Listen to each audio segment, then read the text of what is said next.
ಇವತ್ತಿನ Suman TV special segment ಅಲ್ಲಿ ನಮ್ಮ ಜೊತೆ ಜಾಯ್ನ್ ಆಗ್ತಾ ಇದ್ದಾರೆ ನಿಮ್ಮೆಲ್ಲರ ಪ್ರೀತಿಯ ರಾಧಾ ಭಗವತಿ ಅಂಡ್ ಅವರ ಇನ್ನೇನು ಕೆಲವೇ ದಿನಗಳಲ್ಲಿ ಭಾವಿ ಪತ್ನಿ ಆಗ್ತಾ ಇರೋ ಪತಿ ಅಲ್ಲ ಜೆಂಡರ್ ಚೇಂಜ್ ರಾಣವ್ ಆರ್ ಗೌಡ ಅವರು ಇವತ್ತಿನ ನಮ್ಮ ಸುಮನ್ ಟಿವಿ ಸ್ಪೆಷಲ್ ಅಲ್ಲಿ ಜಾಯ್ನ್ ಆಗ್ತಾ ಇದ್ರೆ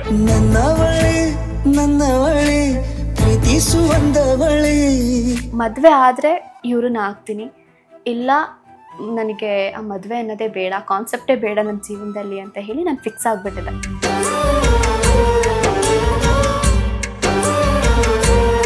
ಆಕ್ಚುಲಿ ಎಷ್ಟೋ ಜನಕ್ಕೆ ನಿಮ್ಮಿಬ್ಬರ ಲೈಫ್ ಸ್ಟೈಲ್ ಆಗಿರ್ಬೋದು, ನಿಮ್ಮಿಬ್ಬರ ಲೈಫ್ ಜರ್ನಿನೇ ಕೂಡ ಸ್ಫೂರ್ತಿ ಆಗುತ್ತೆ. ಒಬ್ರು ಹೂವು ಮರ್ತಿದ್ದಂಥವ್ರು, ಇನ್ನೊಬ್ರು ಜಲ್ಲಿ ಸಿಮೆಂಟು ಹೋರ್ತಿದ್ದಂಥವ್ರು. ಅವಾಗ ಒಂದು ಸೀರಿಯಲ್ ಆಯಿತು ಆ್ಯಂಡ್ ಅದು ಕೂಡ ಸ್ವಲ್ಪ ದಿನಕ್ಕೆ ಸ್ಟಾಪ್ ಆಗಿದ್ದ ಕಾರಣ ರೈಲ್ವೆ ಸ್ಟೇಷನ್ಗೆ ಹೋಗಿ ಹೂ ಮಾರಿ ದುಡ್ಡು. ಈ ಹೊರಟನಿಗೆ ರಾಧಾ ಭಗವತಿ ಅವರು ಹೆಂಗಿದ್ರು ಸರ್, ಇವ್ರು ಹೊರಟತನ ಒಂದ್ ಕಡೆ ಆದ್ರೆ ಬಟ್ ಎಲ್ಲಾ ಕಡೆ ಅಲ್ಲ. ನಾನು ಇನ್ನೂ ಮಾತೇ ಮುಗಿಸಿಲ್ಲ, ಇರಿ ಒಂದ್ ನಿಮಿಷ.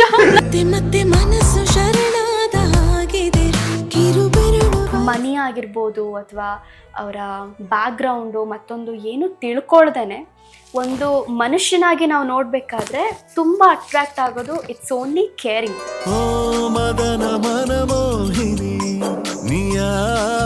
ಮಧ್ಯೆ ನಾನೊಂದು ಬಿಜೆಪಿ ಆಡ್ ಶೂಟ್ ಕೂಡ ಮಾಡಿದೆ.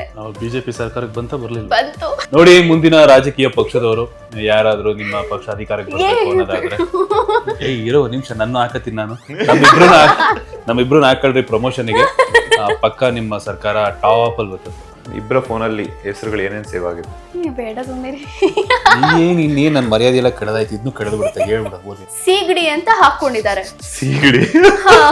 ನಾನು ಏನಿದು ಅಂದ್ರೆ ಇಲ್ಲ, ನೀನ್ ನನಗ್ ಬಾಂಗುಡಿ ಅಂತ ಸೀಗುಡಿ, ಅದು ಅದನ್ನ ನಾನು ಸೀಗುಡಿ ಅಂತ ಹಾಕೊಂಡಿದ್ದೀನಿ. ಅವ್ರು ಒಂದು ಲುಕ್ ಕೊಡ್ತಾರೆ, ಆ ಲುಕ್ ಏನ್ ಅನ್ಸುತ್ತೆ ನಿಮ್ಗೆ? ಕೇಳಿ.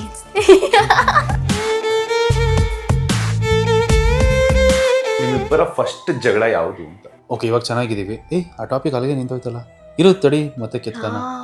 ಅದು ಬಿಟ್ಟಾಕಿ ಅಲ್ಲಿಗೆ ಬಿಟ್ಟಾಕಿ ಇವತ್ತಿರೋ ನಾಳೆ ಬದುಕಿರಲ್ಲ. ದಿಲೀಪ್ ರಾಜ್ ಅವ್ರು ಹೆಂಗೋದ್ರು, ಅಪ್ಪು ಅವ್ರು ಹೆಂಗೋದ್ರು, ಯಾರು ಯಾವಾಗಿರ್ತಾರೆ ಯಾರಿಗೂ ಗೊತ್ತು. ಜನರೇ ಮೆಚ್ಚಿದ ಬಂಗಾರದ ಮನುಷ್ಯ. ನೀವು ಆಫೀಸ್ ಇದೆ ತಾನೇ ಹೇಳಿದ್ದು ಹಿಂಗ್ ಮಾಡಿಸಿ ಅಂತ. ಹೌದಾ? ಹಾಯ್, ಹಲೋ, ನಮಸ್ಕಾರ, welcome to Suman TV Kannada. ನಾನು ಮಂಜುನಾಥ್ ಶ್ರೀನಿವಾಸ್. ಇವತ್ತಿನ ಸುಮನ್ ಟಿವಿ ಸ್ಪೆಷಲ್ ಅಲ್ಲಿ ನಮ್ಮ ಜೊತೆ ಜಾಯ್ನ್ ಆಗ್ತಾ ಇದ್ದಾರೆ ಕೂಲಿ ಕೆಲಸ ಮಾಡ್ತಿದ್ದಂತಹ ವ್ಯಕ್ತಿ ಇವತ್ತು ಕನ್ನಡ ಕಿರುತೆರೆಯ ಖಡಕ್ ವಿಲನ್. ಆ ಖಡಕ್ ವಿಲನ್ಗೆ ಮನಸೋತ ಕನ್ನಡತಿ. ಇವತ್ತಿನ ಸುಮನ್ ಟಿವಿ ಸ್ಪೆಷಲ್ ಸೆಗ್ಮೆಂಟ್ ಅಲ್ಲಿ ನಮ್ಮ ಜೊತೆ ಜಾಯ್ನ್ ಆಗ್ತಾ ಇದ್ದಾರೆ ನಿಮ್ಮೆಲ್ಲರ ಪ್ರೀತಿಯ ರಾಧಾ ಭಗವತಿ ಅಂಡ್ ಅವರ ಭಾವಿ ಪತಿ ರಾಣವ್ ಆರ್ ಗೌಡ ಅವರು ಇವತ್ತಿನ ನಮ್ಮ ಸುಮನ್ ಟಿವಿ ಸ್ಪೆಷಲ್ ಅಲ್ಲಿ ಜಾಯ್ನ್ ಆಗ್ತಾ ಇದ್ರೆ. ಮೊದಲನೇದಾಗಿ ಇಬ್ರಿಗೂ ನಮಸ್ತೆ, ಹೇಗಿದ್ದೀರಾ? ನಮಸ್ಕಾರ, ತುಂಬಾ ಚೆನ್ನಾಗಿದ್ದೀವಿ. ನೀವ್ ಹೇಗಿದ್ದೀರಿ? ನಾನು ಚೆನ್ನಾಗಿದ್ದೀನಿ. ಸುಮನ್ ಟಿವಿ ಕನ್ನಡ ವತಿಯಿಂದ ನಾನು ಈಗ ಒಂದ್ 2 ನಿಮಿಷ ಕಾಲ ಒಬ್ಬ ಆಂಕರ್ ಆಗಿ ಪರಿವರ್ತನೆ ಪಾರ್ಟಿ ಯಾವಾಗ ಏನಕ್ಕೆ ಹೇಳ್ತೀನಿ, ಪಾರ್ಟಿ ಯಾವಾಗ, ಏನ್ ವಿಷಯ? ಪಾರ್ಟಿ ಹಾಕೊಳ್ಬೇಕು. ಗೊತ್ತಿಲ್ಲ ನಿಮ್ಗೆ ಏನಕ್ಕೆ ಅಂತ? ಗೊತ್ತಿಲ್ಲ ನಿಮ್ಗೆ? ನಿಜ ಗೊತ್ತಿಲ್ಲ. ಗೊತ್ತು, ನನ್ನ ಸ್ನೇಹಿತ ಮಂಜುನಾಥನ ಹುಟ್ಟು ಹಬ್ಬ. ಹೌದಾ? ನಿಮ್ಗೆ ಯಾರು ಹೇಳಿದ್ರು? ನಾವು ರಿಸರ್ಚ್ ಮಾಡದೆ ಬರ್ತೀವಾ ಆ ಇಂಟರ್ವ್ಯೂಗೆ? ನೀವ್ ಒಬ್ರೇನ ರಿಸರ್ಚ್ ಮಾಡೋದು? ಕ್ವಶನ್ ಕೇಳೋದಕ್ಕೆ ನಾವು ರಿಸರ್ಚ್ ಮಾಡ್ತೀವಪ್ಪ. ಯಾರು ಹೇಳಿದ್ರು? ರಿಸರ್ಚ್ ಮಾಡಿದೆ ಅಂತ ಹೇಳ್ತಿದ್ದೀನಲ್ಲ ನಾನು. ಹೌದಾ ಅಲ್ವಾ ಹೇಳಿ? ಅವ್ರು ಯಾರು ಹೇಳಿದ್ರು ಅಂತ ಗೊತ್ತಾಯ್ತು ಅಂತಾನೆ ಹೂ ಅಂತ ತಾನೇ ಅರ್ಥ. ಯಾವಾಗ ಪಾರ್ಟಿ? ಈಗ ಹೋಗೋಣ ಅಂದ್ರೆ ಹೌದು. ನಡ್ರವನ್ ಬನ್ನಿ, ನೀವು ಬರ್ರಿ. One wish you many more happy returns of the day sir. Thank you so much. Happy birthday bro, good luck, all the best. ಈ ವರ್ಷ ನಿಮ್ಮ ಎಲ್ಲ ಆಸೆಗಳು ಈಡೇರ್ಲಿ. ಎಸ್, ಪರ್ಸೆಂಟೇಜ್ ನೆಕ್ಸ್ಟ್ ಇನ್ನು ಜಾಸ್ತಿ ಸಿಗ್ಲಿ. Thank you. ಯಾರು ಹೇಳಿದ್ರು? ಸೀರಿಯಸ್ಲಿ ನನಗೆ ಈಗ ನೋಡ್ತಿರೋಂತಾರೆಲ್ಲ ಸ್ಕ್ರಿಪ್ಟೆಡ್ ಅಂತ ಅನ್ಕೊಂತಿರ್ತಾರೆ. ಹೆಂಗ್ ಗೊತ್ತಾಯ್ತು? ರಿಸರ್ಚ್ ಮಾಡಿದೀನಿ, ನಾನು ರಿಸರ್ಚ್ ಮಾಡಿದೀನಿ ಬರಕ್ ಮುಂಚೆ. ಸುಮ್ನೆ ಬರ್ತೀವ ನಾವು? ಯಾರು ಹೇಳಿದ್ರು ಗೊತ್ತಾಗ್ತಿಲ್ಲ. Anyway, thank you so much. ಇವತ್ತು ಬರ್ತಡೇ ದಿನ ನಿಮ್ಮಿಬ್ಬರನ್ನ ಇಂಟರ್ವ್ಯೂ ಮಾಡ್ತಿರುವಂತದ್ದು ನನಗೆ ಪರ್ಸನಲಿ ತುಂಬಾ ಖುಷಿ. ಯಾವ ಕಾಲದಿಂದ ಮಾಡ್ಬೇಕು ಅನ್ಕೊಂಡು ಕೊನೆಗೆ ನಿಮ್ ಬರ್ತ್ಡೇ ದಿನಾನೇ ಮಾಡ್ತಾ ಇದೀವಿ. ಒಳ್ಳೆ ದಿನಕ್ಕೆ ರಾಯರು ಅಸ್ತು ಹೊಂದಿದ್ದಾರೆ. ರಾಯರ ದಿನ ನನ್ನ ಬರ್ತಡೇ. ಕರೆಕ್ಟ್ ಅಲ್ಲ? ಒಂದು ದರ್ಶನ ನನಗೆ. ಹೇಗಿದೆ ಲೈಫ್ ಎಲ್ಲ? ತುಂಬಾ ಸೂಪರ್ ಆಗಿದೆ ಅಂತ ಹೇಳ್ಬಾರ್ದು, ಆರಕ್ಕೆ ಏರ್ತಾ ಇಲ್ಲ ಮೂರಕ್ಕೆ ಇಳಿಯಲ್ಲ ಅಂತಾರಲ್ಲ, ಹಂಗೆ ನಮ್ಮ ಮಿಡಲ್ ಕ್ಲಾಸ್ ಬಾಳೆಗಳೆಲ್ಲ ಅದನ್ನು. ಅಂಡ್ ಅವಾಗಲೇ ನೀವು ಕೂಲಿ ಕೆಲಸ ಮಾಡ್ತಾ ಇದ್ದಂತ ಅಂದ್ಬಿಟ್ರೆ ಅದು ಒಂದು ಪಾರ್ಟ್ ಆಫ್ ದ ಟೈಮಲ್ಲಿ ಮಾಡಬೇಕಾದಂಥ ಪರಿಸ್ಥಿತಿ ಬಂದಿದ್ದಕ್ಕೆ ಮಾಡಿಲ್ಲ ಅಷ್ಟೇ. ಅದು ಬಿಟ್ರೆ ಜೀವನ ಪೂರ್ತಿ ಅದನ್ನೇ ಮಾಡ್ಕೊಂಡಿದ್ದಲ್ಲ, ಸುಮ್ಮನೆ ಜನಕ್ಕೆ ಮಿಸ್ಕನ್ಸೆಪ್ಷನ್ ಆಗೋದು ಬೇಡ. ಅಂಡ್ ಇವ್ರು ಹೂವು ಮಾರ್ತಿದ್ ಹುಡುಗಿ ಅಂತೆಲ್ಲ ಎಲ್ಲ ಕಡೆ ಇದಾಗ್ಬಿಟ್ಟಿದೆ. ಅವರು ಕಷ್ಟ ಬಂದಂತ ಒಂದು ಪಾರ್ಟ್ ಆಫ್ ದ ಟೈಮ್ ಅಲ್ಲಿ ಅದು ಮಾಡಿದಂಥದ್ದು. ಅದನ್ನ ಬಿಟ್ರೆ ಆಮೇಲೆ ಜನ ಸುಮ್ಮನೆ ಸಿಂಪತಿ ತಗೊಳಕ್ಕೆ ಕೂಲಿ ಕೆಲಸ ಅಂತೆಲ್ಲ ಅಂತಾರೆ, ಮಾಡ್ತಾರೆ, ಹೂವು ಅಂತೆಲ್ಲ ಅಂತಾರೆ ಅಂತ ಅಂದ್ಬಿಡ್ತಾರೆ. ಆಮೇಲೆ ಅದು ಆ ಒಂದು ನಾನೊಂದು 5-6 ವರ್ಷಗಳ ಕಾಲ ನಾನು ಆ ಒಂದು ಕೆಲಸ ಮಾಡಬೇಕಾಯ್ತು. ಬಿಕಾಸ್ ಆಫ್ ನಾನು ಒಂದು ಕೊಟ್ಟಂತ ಒಂದು ಮಾತುಗೋಸ್ಕರ, ಅಥವಾ ನನಗೆ ಇದ್ದಿದ್ದಂತ ಒಂದು ಆಟಿಟ್ಯೂಡ್ ಆಕ್ಚುಲಿ ಕಮ್ಮಿ ಆಗೋದಕ್ಕೋಸ್ಕರ ದೇವರೇ ಹಂಗೆ ಕಳಿಸ್ದ ಅಂತ ಅನ್ಕೋಬಹುದು, ಅಥವಾ ದುಡ್ಡಿನ ವ್ಯಾಲ್ಯೂ ಗೊತ್ತಾಗೋದಕ್ಕೋಸ್ಕರ ದೇವರೇ ಮಾಡ್ದ ಅಂತ ಅನ್ಬೋದು. ಅಂಡ್ ಇವರು ಈಕೆಗೆ ಪಾಪ ಅವ್ರಿಗೆ ಕಷ್ಟ ಆ ತರ ಇತ್ತು. ಇವರು 15 ದಿನ 20 ದಿನ 15-20 ಡೇಸ್ ಪಾಪ ಈಕೇನು ರೈಲ್ವೆ ಸ್ಟೇಷನ್ ಅಲ್ಲಿ ಹೂವು ಮಾರುವಂತ ಪರಿಸ್ಥಿತಿ ಬಂತು. ಅದ್ ಬಿಟ್ರೆ ಅದನ್ನೇ ನಾವೇನ್ ಮಾಡ್ಕೊಂಡಿಲ್ಲ, ಜನಕ್ಕೆ ಸುಮ್ಮನೆ ಮಿಸ್ಕನ್ಸೆಪ್ಷನ್ ಆಗತ್ತೆ. ಎಸ್, ಆಕ್ಚುಲಿ ಎಷ್ಟೋ ಜನಕ್ಕೆ ನಿಮ್ಮಿಬ್ಬರ ಲೈಫ್ ಸ್ಟೈಲ್ ಆಗಿರ್ಬೋದು, ನಿಮ್ಮಿಬ್ಬರ ಲೈಫ್ ಜರ್ನಿನೇ ಕೂಡ ಸ್ಫೂರ್ತಿ ಆಗುತ್ತೆ. ಒಬ್ರು ಹೂವು ಮರ್ತಿದ್ದಂಥವ್ರು, ಇನ್ನೊಬ್ರು ಜಲ್ಲಿ ಸಿಮೆಂಟು ಹೋರ್ತಿದ್ದಂಥವ್ರು. ಯಾಕೆ ಅವರು ಬರೀ ಅಲ್ಲೇ ಇರಬೇಕು ಅಂತಲ್ಲ, ಯಾಕೆ ವಿಲನ್ ಆಗ್ಬಾರ್ದು, ಯಾಕೆ ಆಕ್ಟ್ರೆಸ್ ಆಗ್ಬಾರ್ದು ಅನ್ನೋವಂಥದ್ದನ್ನ ನೀವಿಬ್ರು ಸಾಧಿಸಿ ತೋರಿಸ್ಕೊಟ್ಟಿದ್ರಲ್ಲ. ಬರೀ ಅದನ್ನೇ ಮಾಡ್ಕೊಂಡೇನು ಬರಲಿಲ್ಲ. ನನಗೆ ಚಿಕ್ಕ ವಯಸ್ಸಿಂದ ಇದ್ರ ಮೇಲೆ ತುಂಬಾ ಇಂಟ್ರೆಸ್ಟ್ ಇತ್ತು. ಸಿಂಗಿಂಗ್ ಮೇಲೆ, ಡ್ಯಾನ್ಸ್ ಮೇಲೆ ತುಂಬ ಇಂಟ್ರೆಸ್ಟ್ ಇತ್ತು. ಬಟ್ ನಾನು ಆ್ಯಕ್ಟಿಂಗ್ ಮಾಡ್ತೀನಿ ಅಂತ ನಾನು ಯಾವತ್ತೂ ಅಂದ್ಕೊಂಡಿರಲಿಲ್ಲ. ಅದಾದಮೇಲೆ 5th 6th ಮಾಡಬೇಕಾದ್ರೆ ಒಂದು ಕಡೆ ನನ್ನನ್ನು, ಅಂದರೆ ಅವ್ರ ಹೆಸರು ಅಡಿಗ ಅಂತ, ನೀಲ್ಕಂಠ ಅಡಿಗ ಅಂತ ಅವ್ರ ಹೆಸರು. ಅವ್ರಿಗೂ ತುಂಬ ವಯಸ್ಸಾಗಿರ್ಬೋದು, ಗೊತ್ತಿಲ್ಲ, ಅವ್ರನ್ನ ನಾನು ಮೀಟು ಮಾಡಿಲ್ಲ. ಅವ್ರ ಕಡೆಯಿಂದ ಒಂದು 10 days ಏನೋ ನನಗೆ ಇದು ಮಾಡಿದ್ರು, ಪ್ರಾಕ್ಟೀಸ್ ಮಾಡಿಸಿದ್ರು. ಅದಾದಮೇಲೆ ಆ ಟ್ರೈನಿಂಗ್ ಎಲ್ಲ ಆದಮೇಲೆ ಮತ್ತೆ ನಾನಿನ್ನೇನು ಈ ಕಡೆ ಇಂಡಸ್ಟ್ರಿ ಕಡೆ ಏನು ಬರೋಕ್ಕೆ ಹೋಗಿಲ್ಲ. ಅದಾದಮೇಲೆ ನಂದು ಸ್ಟಾರ್ಟ್ ಆಗಿದ್ದೆ ನಂದು ಫಸ್ಟ್ PU ಎಂಡಲ್ಲಿ. ಆವಾಗ ಒಂದು ಸೀರಿಯಲ್ ಆಯಿತು. ಆ್ಯಂಡ್ ಅದು ಕೂಡ ಸ್ವಲ್ಪ ದಿನಕ್ಕೆ ಸ್ಟಾಪ್ ಆಗಿದ್ದ ಕಾರಣ ನನಗೆ ಬೇರೆ ಏನು ಇನ್ಕಮ್ ಇರಲಿಲ್ಲ. ಸೊ ಆ ಟೈಮಲ್ಲಿ ತುಂಬಾ ಕಷ್ಟ ಆಯಿತು. ನಾನು ಬೇರೆ ಏನೂ ನನಗೆ ತೋಚಲಿಲ್ಲ, ಏನು ಮಾಡಬೇಕು ಅಂತ ಗೊತ್ತಾಗಲಿಲ್ಲ. ಜಸ್ಟ್ ಒಂದು 17-18 years ಅಷ್ಟೇ. ನನಗೆ ಲೋಕಜ್ಞಾನ ಏನೂ ಇಲ್ಲ, ಯಾರ ಹತ್ರ ಏನು ಅಂದರೆ ಕೆಲಸ ಹೇಗೆ ಕೇಳಬೇಕು ಅಂತ ನನಗೆ ಗೊತ್ತಿರಲಿಲ್ಲ.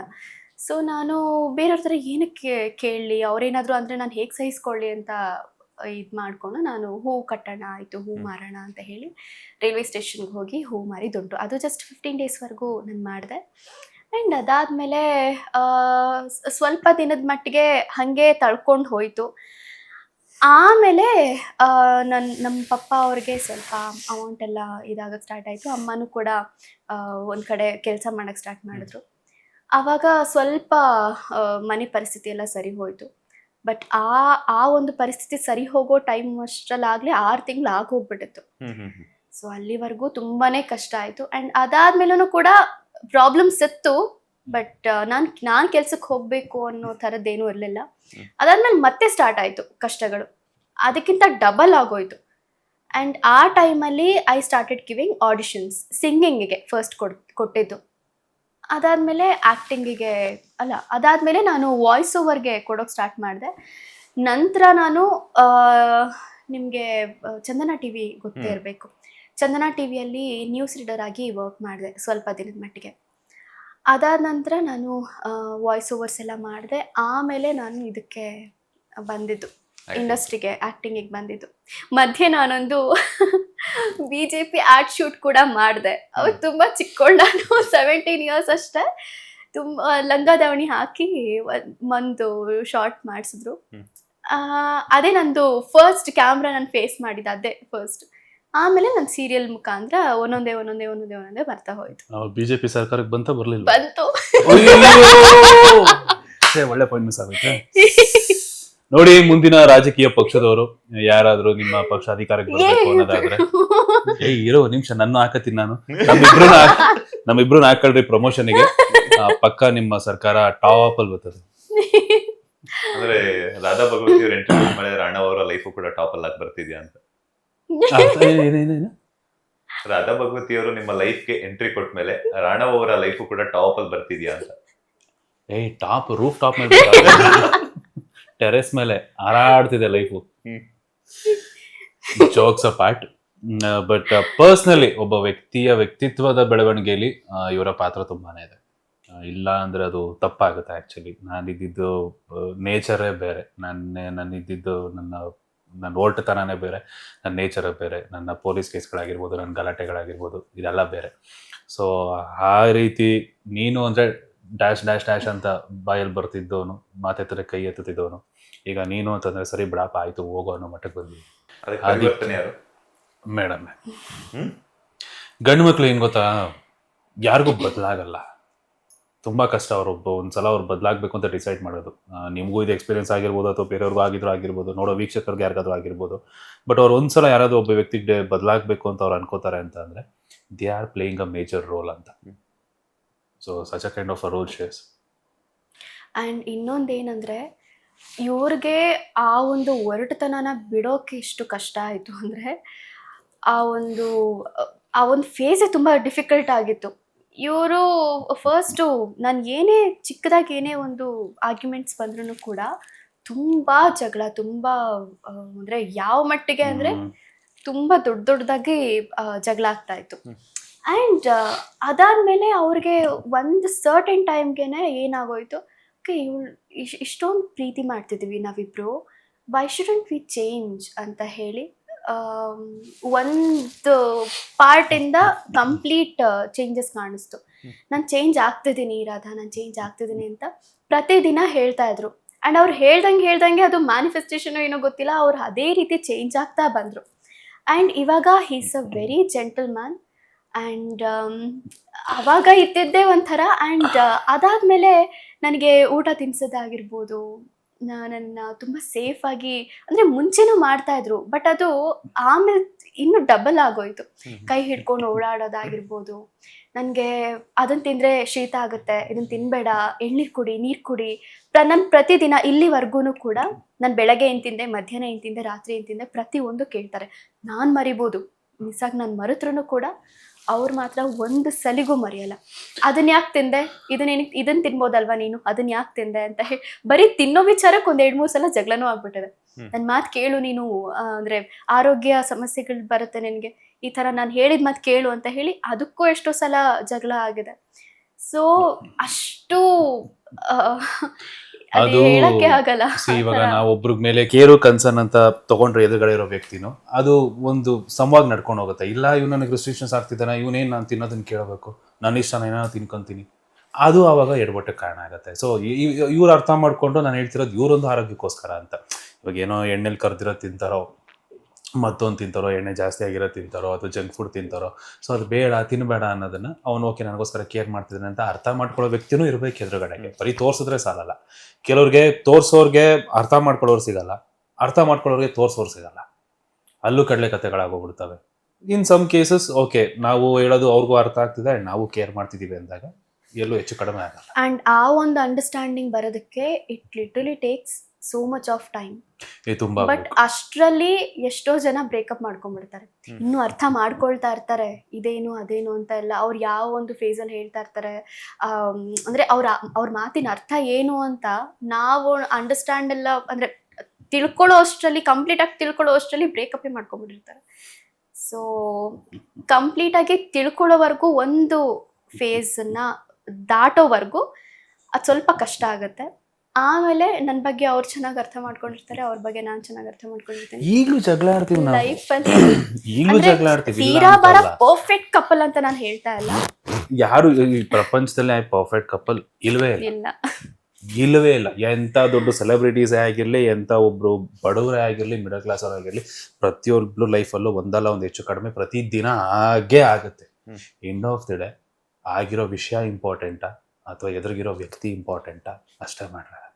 ಇವಾಗ ನನ್ನ ಇವರ ಮಧ್ಯೆ ಏನೇ ಜಗಳ ಆದ್ರೂ ಅದೊಂದು ಇದೆ ನಮ್ಮಿಬ್ಬರ ಮಧ್ಯೆ, ಅದೊಂದು ಆಟೋಮೆಟಿಕ್ ಆಗಿ ಬಂದಂತ, ನಾವೇ ಮಾತಾಡ್ಕೊಂಡು ಮಾಡಿದ್ದಂಥದ್ದಲ್ಲ. ಏನೋ ಒಂದು ಜಗಳ ಆಯ್ತು, ಏನೋ ಒಂದು ಟಾಪಿಕ್ ಆಯ್ತು, ಓಕೆ ಆಯ್ತು ಇಡಮ್ಮ ಫೋನ್, ನಾನು ಇಡ್ತೀನೋ ಅಥವಾ ಇಡ್ರಿ ಫೋನು ಅಂತ ಅವ್ರು ಇರ್ತಾರೋ, ಸೆಕೆಂಡ್ರಿ. ನೆಕ್ಸ್ಟ್ ಒಂದು ಅರ್ಧ ಗಂಟೆ ಬಿಟ್ಟು 1 hour ಬಿಟ್ಟು ಏನೋ ಒಂದು ವಿಷಯ ತಲುಪಿಸ್ಬೇಕು ಅಂತ ಇರುತ್ತೆ, ಅಥವಾ ಏನೋ ಒಂದು ಮಾತಾಡಬೇಕು ಅಂತ ಇರುತ್ತೆ, ಅಥವಾ ಒಬ್ರೊಬ್ರು ಮಿಸ್ ಮಾಡ್ಕೋತಾ ಇರ್ತೀವಿ, ಹಿಂಗೆ ಆಗ್ಬಾರ್ದಿತ್ತಲ್ಲ ಅಂತ ಕಾಲ್ ಮಾಡಿದ್ರೆ 7 ಮನೆ ಅಂತ ನಾನು, ಅಥವಾ 7 ಕಂದ ಅಂತ ಅವರು. ಹಾಳೆ ತೆಗಿಯಕ್ಕೆ ಹೋಗಲ್ಲ ನಾವು. ನೀವೇನಂತ ಕರೀತೀರಾ? ಕಂದ. ಕಂದ. ನಾನ್ ಮನೆ. ಪಾಪು. ಪಾಪು.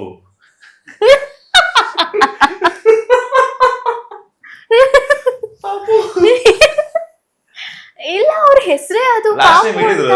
ಇದಕ್ಕಿಂತ ಮುಂಚೆ ಅವ್ರು ಸಿಂಗಲ್ ಆಗಿ ಸಿಕ್ಕಾಗ್ಲೂ ಕೂಡ ನನಗೆ ಹೇಳಿದ್ರು. ನಾನು ಇವಾಗ ಹೇಳಿದ್ದೆ. ನೀವು last time cinema movie promotion time ಅಲ್ಲಿ ಓ ಹೌದಾ, ಓ ಹೌದು, ಇವ್ರದೇ ವೈರಲ್ ಆಗಿದ್ದು, ಪಾಪು ಅಂತ ಕರೀತಾರೆ ಅಂತ. ಪೂರ್ತಿ ವೈರಲ್ ಆಗಿದ್ದ ಮರ್ತ್ಬಿಟ್ಟಿದ್ದೀನಿ. ಅಲ್ಲ ಇವ್ರ ಹೆಸರೇ ಅದು, ಇವ್ರ ಇಡೀ ಫ್ಯಾಮಿಲಿಯಲ್ಲಿ ಪಾಪು ಅಂತಾನೆ ಕರೆಯೋದು. ತೊಳೆದು ನಾನು ಮರ್ಯಾದ ಇನ್ನೊಂಚೂರು ಹೇಳ ಆಕ್ಚುಲಿ ಈಗ ಇಂಟ್ರೆಸ್ಟಿಂಗ್ ಇದೆ, ಒಂದ್ ನಿಮಿಷ. ಅವ್ರ ಹೆಸರು ಫಸ್ಟ್ ನನ್ಗೆ ರಾಣವ್ ಅಂತಾನೆ ಗೊತ್ತಾಗಿದ್ದು. ಒಂದ್ ದಿನ ಏನಾಯ್ತು, ಶೂಟಿಂಗ್ ಅಲ್ಲಿದ್ದಾಗ ಇವ್ರ ಮಮ್ಮಿ ಒಂದ್ ಮಗು, ಅಂದ್ರೆ ಇವ್ರದ್ದು ಬಾಡಿಗೆ ಮನೇಲಿ ಒಂದ್ ಮಗು ಇದೆ, ಅವನ ಹೆಸರು ಮೋಹಿತ ಅಂತ. ಅವನಿಗೆ ಫೋನ್ ಕೊಟ್ಟು ಪಾಪು ಮಾಮ ಏನ್ ಮಾಡ್ತಿದ್ಯಾ ಅಂತ ಅದು ಚಿಕ್ಕ ಹುಡುಗ, ದಿನ 5 ವರ್ಷದ ಮಗು. ನಾನು ಅವಾಗಿಂದ ಫುಲ್ ರೇಗ್ಸಕ್ ಸ್ಟಾರ್ಟ್ ಮಾಡಿದೆ. ಅವಾಗಿನ್ನು ನಾವು ಫ್ರೆಂಡ್ಸ್ ಆಗಿದ್ವಿ ಅಷ್ಟೇ. ಫುಲ್ ರೇಗ್ಸಕ್ಕೆ ಯಾವಾಗ ಸ್ಟಾರ್ಟ್ ಮಾಡ್ಲಿ ಅವಾಗಿಂದ ಪಾಪು ಪಾಪು ಪಾಪು ಅಂತ ನಾನು ರೂಢಿ ಮಾಡ್ಕೊಂಬಿಟ್ಟೆ. ಹಂಗ್ ಕರಿಬೇಡ ಅಂತ ಇವ್ರು ಇದು ಮಾಡೋರು. ಇಲ್ಲ ಸೆಟ್ಟಲ್ಲಿ we were very professional. But ಯಾವಾಗಾದ್ರೂ ಊಟ ಕುತ್ಕೊಂಡಿದ್ದಾಗ ಅಥವಾ ನಾವಿಬ್ರು ಮಾತಾಡ್ತಿರ್ಬೇಕಾದ್ರೆ ಅವಾಗ ಮಾತ್ರ ರೇಗ್ಸೋದಷ್ಟೇ. ಆಮೇಲೆ ನನಗೂ ಅದೇ ರೂಢಿ ಆಗೋಯ್ತು. ಅವಾಗಿಂದ ಅದೊಂದು ಪರ್ಮನೆಂಟ್ ಆಗೋಯ್ತು. ಇವ್ರ ಅಮ್ಮನ ಹತ್ರ ಮಾತಾಡ್ಬೇಕಾದ್ರೆ 1-2 ಸಲ ಅಂದ್ರೆ ಪಾಪು ಅಂತಾನೆ ಬಂದ್ಬಿಟ್ಟಿತ್ತು. ನಿಮ್ಗೆ ಹೆಂಗ್ ಗೊತ್ತು ಪಾಪು ಅಂತ ಅವ್ರು 1-2 ಸಲ ಕೇಳಿದ್ರು. ಅದ್ ಹಂಗೆ. ಆಮೇಲೆ ಇವ್ರದ್ದು ಇನ್ನೂ ಒಂದ್ ಹೆಸರಿದೆ, ಬೇಡ ಸಾಕಿರಡೆ. ಇನ್ನೊಂದು ಯಾವ್ದು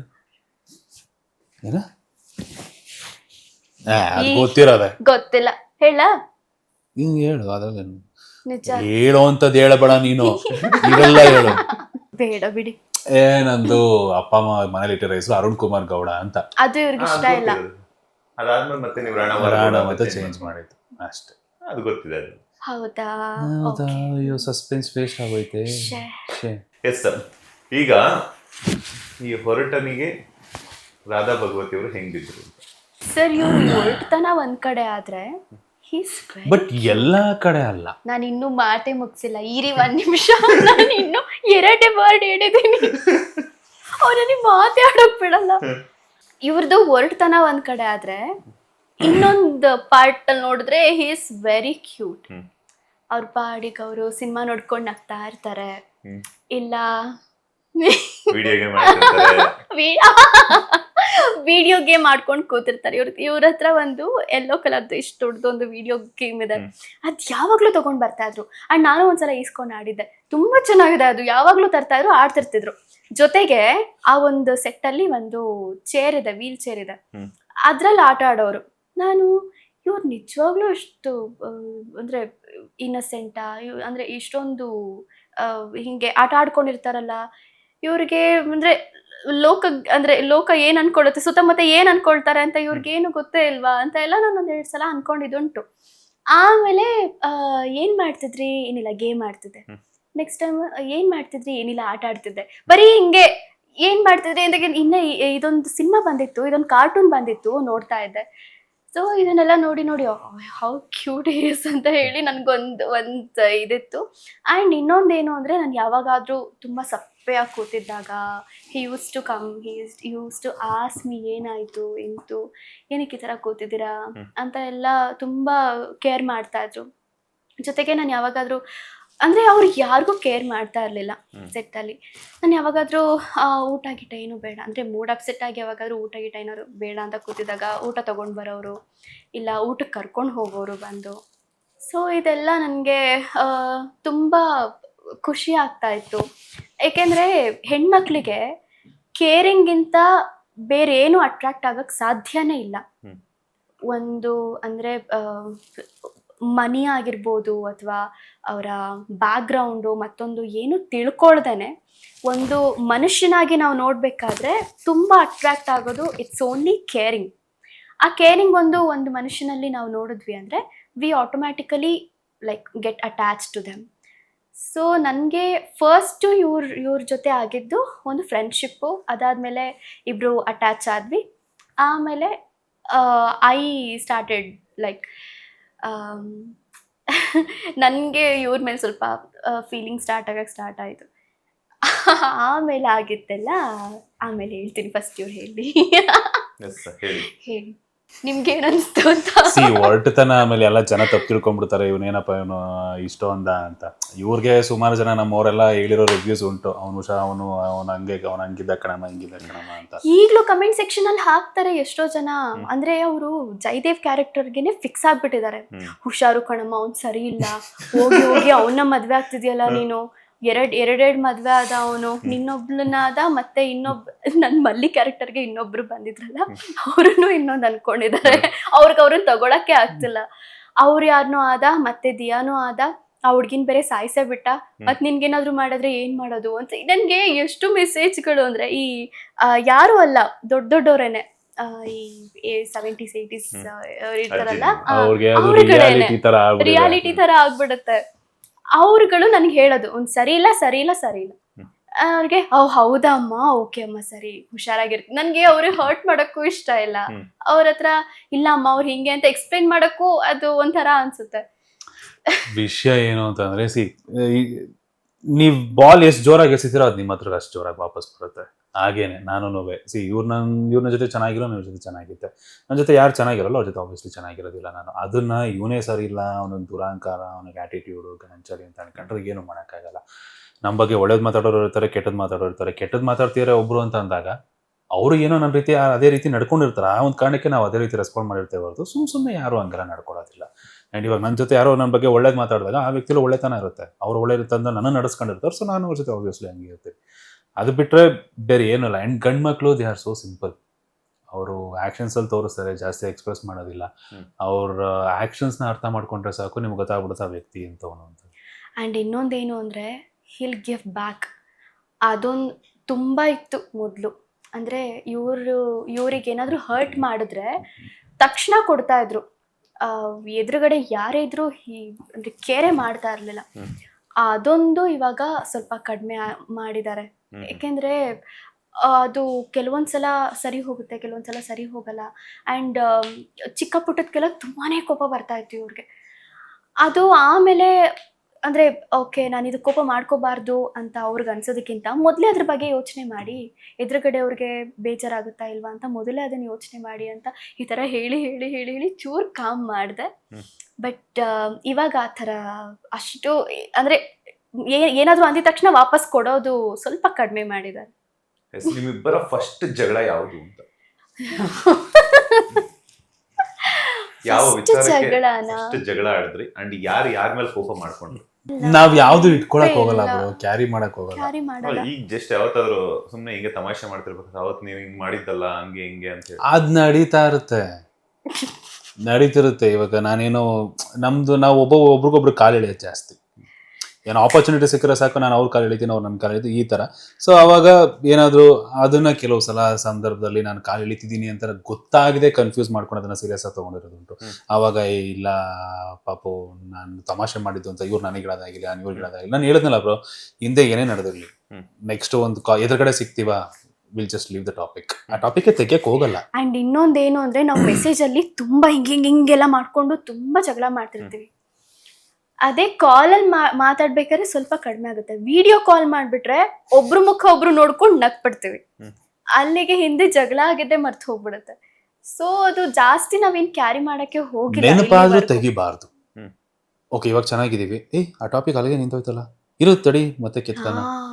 ಅದು ಬಿಟ್ಟಾಕಿ ಅಲ್ಲಿಗೆ ಬಿಟ್ಟಾಕಿ. ಇವತ್ತಿರೋರು ನಾಳೆ ಬದುಕಿರಲ್ಲ. ದಿಲೀಪ್ ರಾಜ್ ಅವ್ರು ಹೆಂಗೋದ್ರು, ಅಪ್ಪು ಅವ್ರು ಹೆಂಗೋದ್ರು, ಯಾರು ಯಾವಾಗಿರ್ತಾರೆ ಯಾರಿಗೆ ಗೊತ್ತು ಸರ್. ಯಾರು ಯಾವ ಮೂಮೆಂಟಲ್ಲಿ ಯಾರಿಗೆ ಏನಾಗುತ್ತೆ ಯಾರಿಗೆ ಗೊತ್ತು.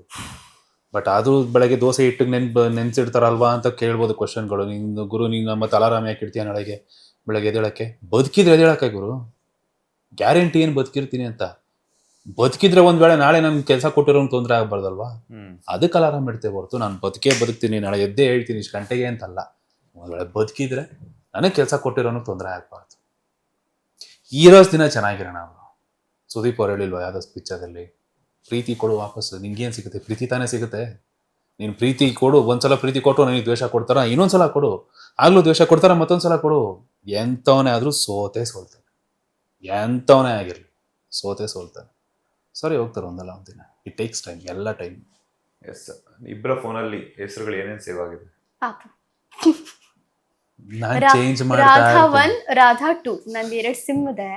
ಅದಕ್ಕೆ ಒಂದಕ್ಕೆ 1 ಅಂತ ಹಾಕೊಂಡಿದ್ದಾರೆ, ಇನ್ನೊಂದಕ್ಕೆ 2 ಅಂತ ಹಾಕೊಂಡಿದ್ದಾರೆ. ನಾನು ಎಷ್ಟೋ ಸಲ ನನ್ನ ಹೆಸರನ್ನ ನಾನೇ ಚೇಂಜ್ ಮಾಡ್ಕೊಂಡಿರೋದುಂಟು ಗೊತ್ತಾ. ಪುಟ್ಟ ಅಂತ ಒಂದ್ಸಲ ಸೇವ್ ಮಾಡಿದ್ದೆ, ಇನ್ನೊಂದ್ಸಲ ಅದು ಮತ್ತೆ ಚೇಂಜ್ ಆಗಿತ್ತು. ಅದ್ ಯಾವಾಗ ಚೇಂಜ್ ಆಯ್ತು ಅಂತ ನನ್ಗೆ ಇವಾಗ್ಲೂ ಗೊತ್ತಿಲ್ಲ. ಇನ್ನೊಂದ್ಸಲ ಈಗಾಗ್ಲೇ ನೋಡೋ ಅಷ್ಟರಲ್ಲಿ ರಾಧಾ ಅಂತ ಆಗಿತ್ತು. ಸರಿ ಆಯ್ತು ಬಿಡು ಅಂತ ಹೇಳ್ಬಿಟ್ಟು ಇನ್ನೊಂದ್ಸಲ ಚೇಂಜ್ ಮಾಡಿದೆ, ವೈಫಿ ಅಂತ ಹಾಕ್ತೆ. ಮತ್ತೆ ಚೇಂಜ್ ಆಯ್ತು ರಾಧಾ ಅಂತ. ಮತ್ತೆ ನಾನು ಇನ್ನೇನು ಚೇಂಜ್ ಮಾಡಕ್ ಹೋಗ್ಲಿಲ್ಲ. ಆಮೇಲೆ ಇನ್ನೊಂದ್ಸಲ ನೋಡೋ ಅಷ್ಟರಲ್ಲಿ ಸೀಗಡಿ ಅಂತ ಹಾಕೊಂಡಿದ್ದಾರೆ. ಸೀಗಡಿ ಹಾ, ನಾನು ಏನಿದು ಅಂದ್ರೆ, ಇಲ್ಲ ನೀನ್ ನನಗ್ ಬಾಂಗುಡಿ ಅಂತ ಕರೀತೀಯಲ್ಲ, ಗುಡಿ ಅದು ಅದನ್ನ ನಾನು ಸೀಗುಡಿ ಅಂತ ಹಾಕೊಂಡಿದ್ದೀನಿ. ಓ ಹೌದಾ, ಪ್ರೀತಿಯಿಂದನೆಲ್ವಾ ಹಾಕೊಂಡಿದ್ದು? ಹಾ ಹೌದು, ಆಯ್ತು ಬಿಡಿ ಅಂತ ಹೇಳ್ಬಿಟ್ಟು ಬಿಟ್ಟೆ.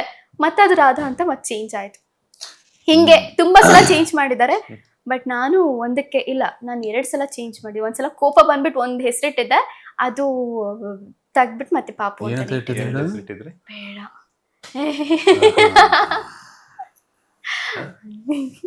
ಹೇಳಿ ಪರವಾಗಿಲ್ಲ. ಬೇಡ ಸುಮ್ಮನೆ. ಇನ್ನೇನ್ ನನ್ ಮರ್ಯಾದೆ ಎಲ್ಲ ಕೆಡದಾಯ್ತು, ಇದ್ನು ಕೆಡದು ಬಿಡುತ್ತೆ. ಹೇಳ್ಬಿಡ ಓದಿ. ಏನಿಲ್ಲ, ಅವರು ತುಂಬಾ ಕೋಪಿಸ್ಕೊಳ್ತಾ ಇದ್ರು ಆಯ್ತಾ.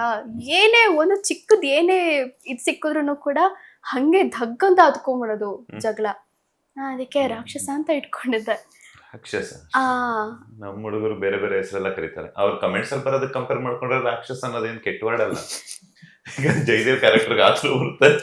ಅಯ್ಯೋ, ಜಯದೇವ್ ಕ್ಯಾರೆಕ್ಟರ್ಗಂತೂ ಬರೋ ಕನ್ನಡದಲ್ಲಿರೋ ಅಷ್ಟು ಒಳ್ಳೆ ಪದಗಳನ್ನ ಉಪಯೋಗಿಸ್ಬಿಟ್ಟವ್ರೆ. ಪರ್ಸನಲಿ ಮೆಸೇಜ್ ಮಾಡಿ ಉಪಯೋಗಿಸವ್ರೆ. ಕಮೆಂಟ್ಸ್ ಅಲ್ಲಿ ಹಾಕೋದು ಬೇರೆ, ಪರ್ಸನಲಿ ಸಿಗೋ ನೀ ನನಗಿದೆ ಡ್ಯಾಶ್. ಏನ್ ಹೇಳೋದು ಅದಕ್ಕೆ? ನೀವು ಲೊಕೇಶನ್ ಕಳಿಸ್ಬೇಕು, ನೋಡ್ಕೊಳ್ಳ. ಅದು ಬೇಡ. ಅದನ್ನ ಪಬ್ಲಿಕ್ ಪ್ಲೇಸ್ ಹೋದಾಗ ವಯಸ್ಸಾಗಿರೋ ಆಗಿರ್ಲಿ ಅಥವಾ ಯಾರ ನೋಡ್ತಾರೋ ಲೇಡೀಸು ಎದುರುಗಡೆ ನಿಂತ್ಕೊಂಡು ಬೈತಾರೆ, ನೀನ್ ಹಂಗೆ ನೀನ್ ಹಿಂಗೆ ಯಾಕೆ ಹಂಗ್ ಮಾಡ್ತೀಯಾ ಅಂತೆಲ್ಲ. ಲಾಸ್ಟ್ ಅಲ್ಲಿ ಒಂದ್ ಫೋಟೋ ಕೊಡು ಬೈಲಿ. ಏನ್ ಹೇಳ್ತೀರಾ? ಬಟ್ ಪಾತ್ರ ಅಷ್ಟು ಚೆನ್ನಾಗಿ ಮೂಡ್ ಬಂದಿರೋದಕ್ಕೆ ಕಾರಣ ನನಗೂ ಜಯದೇವ್ಗೂ ಏನ್ ಜಾಸ್ತಿ ವ್ಯತ್ಯಾಸ ಇಲ್ಲ. ಅವ್ನು ಹೋಗ್ತಿರೋ ದಾರಿ ಕೆಟ್ಟದ್ದು, ನಾನು ಒಳ್ಳೆ ದಾರಿಲಿ ಹೋಗ್ತೀನಿ. ಅದು ಬಿಟ್ಕೊಂಡ್ರೆ ಆಟಿಟ್ಯೂಡ್ ಆಗಿರ್ಲಿ, ಅಗ್ರೆಷನ್ ಆಗಿರ್ಲಿ, ಸೇಮ್. ಎಸ್, ಒಬ್ಬ ಲೈಫ್ ಪಾರ್ಟ್ನರ್ನ ನಾವು ಸೆಲೆಕ್ಟ್ ಮಾಡ್ಕೊಳ್ತೀವಿ ಅಂತಂದಾಗ ಈಗಿನ ಒಂದು ಸಮಾಜದಲ್ಲಿ ಸಾಕಷ್ಟು ವಿಚಾರಗಳನ್ನ ತಿಳಿಸ್ಕೊಡ್ತಾರೆ. ಒಂದು ಹಣ, ಅಂತಸ್ತು, ಬ್ಯಾಕ್ಗ್ರೌಂಡ್ ಇದೆಯಾ, ಗೌರ್ಮೆಂಟ್ ಜಾಬ್ ಇದೆಯಾ, ಸೆಕ್ಯೂರ್ಡ್ ಜಾಬ್ ಇದೆಯಾ, ಮನೆ ಕಡೆ ಅಪ್ಪ ಅಮ್ಮ ಇದ್ದಾರಾ ಇಲ್ವಾ, ಇದ್ರೂ ಕಷ್ಟ ಇಲ್ಲ ಅಂದ್ರೂ ಕಷ್ಟ. ಸೊ ನೀವಿಬ್ರು ಹೆಂಗೆ ಸೆಲೆಕ್ಟ್ ಮಾಡ್ಕೊಂಡ್ರಿ? ಇವರೇ ನನ್ನ ಪರ್ಫೆಕ್ಟ್ ಪೇರ್ ಅಂತ ಯಾವಾಗ ಅನ್ನಿಸ್ತು ಅಂಡ್ ಯಾಕೆ ಅನ್ನಿಸ್ತು? ನಾನು ಸೆಲೆಕ್ಟ್ ಮಾಡ್ಕೊಂಡಿದ್ದಲ್ಲ, it was my heart who selected him. ನನಗೆ ನಾನು ಅವಾಗಲೇ ಹೇಳ್ದ ಹಾಗೆ, his caring nature attracted me and his cuteness attracted me. So ನನಗೆ ಅವರ ಕಂಪ್ಲೀಟ್ ಬ್ಯಾಕ್ಗ್ರೌಂಡ್ ಏನು ಗೊತ್ತಿರಲಿಲ್ಲ. ಇವ್ರ ಜೊತೆ ನಾನು ವರ್ಕ್ ಮಾಡ್ತಾ ಇದ್ರೆ ಬಿಟ್ಟರೆ ನನಗೆ ಇವ್ರಿಗೆ ಎಷ್ಟು ಹಣ ಇದೆ, ಇವ್ರ ಆಸ್ತಿ ಏನು, ಅಂತಸ್ತೇನು, ಇವ್ರ ಹತ್ರ ಕಾರ್ ಇದೆಯಾ, ಬಂಗ್ಲೆ ಇದೆಯಾ, ಏನು ಇದನ್ನ ಬಿಟ್ಟು ಅಂದರೆ ಆರ್ಟಿಸ್ಟ್ಗಳಿಗೆ ಅಂದರೆ ಆ್ಯಕ್ಟಿಂಗ್ ಹೊರತಾಗಿ ಬೇರೆ ಬೇರೆ ವರ್ಕ್ಸ್ ಎಲ್ಲ ಮಾಡ್ತಿರ್ತಾರೆ. ಆ ಥರದ್ದು ಏನಾದರೂ ವರ್ಕ್ ಮಾಡ್ತಾ ಇದ್ದಾರೆ, ಏನಾದರೂ ಬಿಸ್ನೆಸ್ ಮಾಡ್ತಾ ಇದ್ದಾರಾ, ಮನೆ ಕಡೆ ಹೇಗಿದ್ದಾರೆ, ಇದೆಲ್ಲ ತಿಳ್ಕೊಂಡು ಲವ್ ಮಾಡೋದು ಅಷ್ಟು ಇದನ್ಸಲ್ಲ. ಅಂದರೆ ಅದಕ್ಕೇನಂತಾರೆ, ಸೆಕ್ಯೂರಿಟಿ. ಆ ಥರದ್ದು ಒಂದು ಮೈಂಡ್ ಸೆಟ್ಟಲ್ಲಿ ನಾನಂತೂ ಇರಲಿಲ್ಲ. ನನಗೆ I started like feeling for him. ಅಂದರೆ ನನಗೆ ಅವ್ರ ಮೇಲೆ ಫೀಲಿಂಗ್ಸ್ ಇತ್ತು. ನಾನು ಒಂದಿನ ಹೋಗ್ಬಿಟ್ಟು ಹೇಳಿದೆ. ಆವಾಗ ಹಿ ವಾಸ್ ನಾಟ್ ರೆಡಿ ಅಂತ ಹೇಳಿದ್ರು. Then I came back. ಅದಾದಮೇಲೆ ಇವ್ರು ಒಂದಿನ ಬಂದು ಪ್ರಪೋಸ್ ಮಾಡಿದ್ರು. It happened like that. ನಾವಿಬ್ಬರು ಒಬ್ರನ್ನೊಬ್ರು ಅಂದರೆ ಮನಸ್ಸಿಂದ ಮನಸ್ಸಿಗೆ ನಾವು ಅರ್ಥ ಮಾಡ್ಕೊಳ್ತಾ ಇದ್ವಿ ಹೊರತು ನಮ್ಮ ಬ್ಯಾಕ್ಗ್ರೌಂಡಿಗೂ ನಮ್ಮ ಮನಸ್ಸಿಗೂ ಸಂಬಂಧನೇ ಇರಲಿಲ್ಲ. ಈಗ ನೀವು ಹೇಳಿದ್ರಲ್ಲ, ನೀವು ಹೋಗಿ ಹೇಳಿದಾಗ ಅವರ ರಿಯಾಕ್ಷನ್ ನೋ ಅಂತ ಬಂತು. ಆ ಒಂದು ಸಂದರ್ಭದಲ್ಲಿ ನಿಮ್ಮ ಮನಸ್ಸಿಗೆ ಏನಾಯ್ತು? ಆಫೀಸ್ ಕ್ವಶನ್ ನೀವು ಹೆಂಗ್ ಕೇಳ್ತಿದ್ದೀರಾ ಅಂದ್ರೆ, ಆಫೀಸ್ ನನಗೆ ಹರ್ಟ್ ಆಯ್ತು. ನನಗೆ ಗೊತ್ತಿರ್ಲಿಲ್ಲ ಅಂದ್ರೆ ಇವ್ರು ಒಪ್ಕೊಳ್ಳಲ್ಲ ಅಂತ ನನ್ಗೆ ಗೊತ್ತಿರ್ಲಿಲ್ಲ. ಯಾಕಂದ್ರೆ ಲವ್ ಮಾಡ್ಬೇಕು ಅಂತಂದಾಗ ಎಕ್ಸ್ಪೆಕ್ಟೇಷನ್ಸ್ ಅನ್ನೋದು ಇದ್ದೇ ಇರುತ್ತೆ. ಬಿಕಾಸ್ ಯಾಕಂದ್ರೆ ಒಪ್ಕೊಂಡಾಗ ಚೆನ್ನಾಗಿರುತ್ತೆ, ನಾವಿಬ್ರು ಈ ತರ ಲೈಫ್ ಲೀಡ್ ಮಾಡೋಣ, ಆ ತರ ಲೈಫ್ ಲೀಡ್ ಮಾಡೋಣ. ಒಬ್ಬ ಹುಡುಗಿಯಾಗಿ ನೀವೇ ಹೋಗಿ ಹೇಳಿದಾಗ ನಿಮ್ಮ ಹಾರ್ಟ್ಗೆ ಅವ್ರು ಒಳ್ಳೆ ಸೋಲ್ ಅಂತ ಗೊತ್ತಾದಾಗ, ಲೈಕ್ ಅವ್ರು ರಿಜೆಕ್ಟ್ ಮಾಡಿದಾಗ ಹೇಗ ಅನ್ನಿಸ್ತು, ಆ ಮೂಮೆಂಟ್ ಹೆಂಗಿತ್ತು ಅಂತ? ನಾನು ಹೋಗಿ ಹೇಳಿದೆ. ಅವರು ಇಲ್ಲ ಇವಾಗ ಸದ್ಯಕ್ಕೆ ಅದ್ರ ಬಗ್ಗೆ ಎಲ್ಲ ಏನು ಪ್ಲ್ಯಾನ್ಸ್ ಇಲ್ಲ, ಸಾರಿ ಅಂತ ಹೇಳಿದ್ದು ಅಷ್ಟೇ. ಅದಾದ್ಮೇಲೆ ನನಗೆ ಅವಾಗ ಏನು ಮಾತಾಡಬೇಕು ಅಂತ ಗೊತ್ತಾಗ್ಲಿಲ್ಲ. I was completely blank. ಹೌದಾ, okay fine, it happens, that's okay ಅಂತ ಹೇಳ್ಬಿಟ್ಟು ಬಂದಿದ್ದೆ. ಇವನು ಇಟ್ ಹ್ಯಾಪನ್ಸ್, ದಟ್ಸ್ ಓಕೆ ಅಂತ ಹೇಳ್ಬಿಟ್ಟು ನಾನು ಅವಾಗ ಏನು ಮಾತಾಡಿದ್ದೀನಿ ಅಂತ ನನಗೆ ಗೊತ್ತಿಲ್ಲ.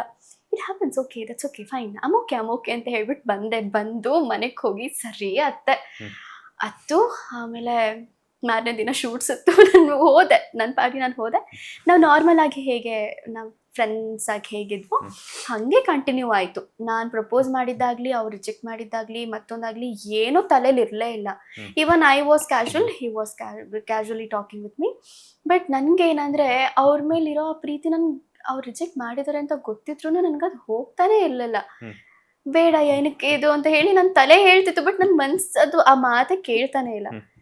ಅದಾದಮೇಲೆ ಓಕೆ, ಮದುವೆ ಆದರೆ ಇವ್ರನ್ನ ಆಗ್ತೀನಿ, ಇಲ್ಲ ನನಗೆ ಆ ಮದುವೆ ಅನ್ನೋದೇ ಬೇಡ, ಕಾನ್ಸೆಪ್ಟೇ ಬೇಡ ನನ್ನ ಜೀವನದಲ್ಲಿ ಅಂತ ಹೇಳಿ ನಾನು ಫಿಕ್ಸ್ ಆಗಿಬಿಟ್ಟಿದ್ದೆ. ಅದನ್ನು ಇವ್ರಿಗೆ ನಾನು ಯಾವತ್ತೂ ಹೇಳಿರಲಿಲ್ಲ. ಆಮೇಲೆ ನಾನು ಒಂದಿನ ಹೇಳಿದೆ, ಈ ಥರ ಅಂದ್ಕೊಂಡಿದ್ದೆ ನಾನು ಅಂತ.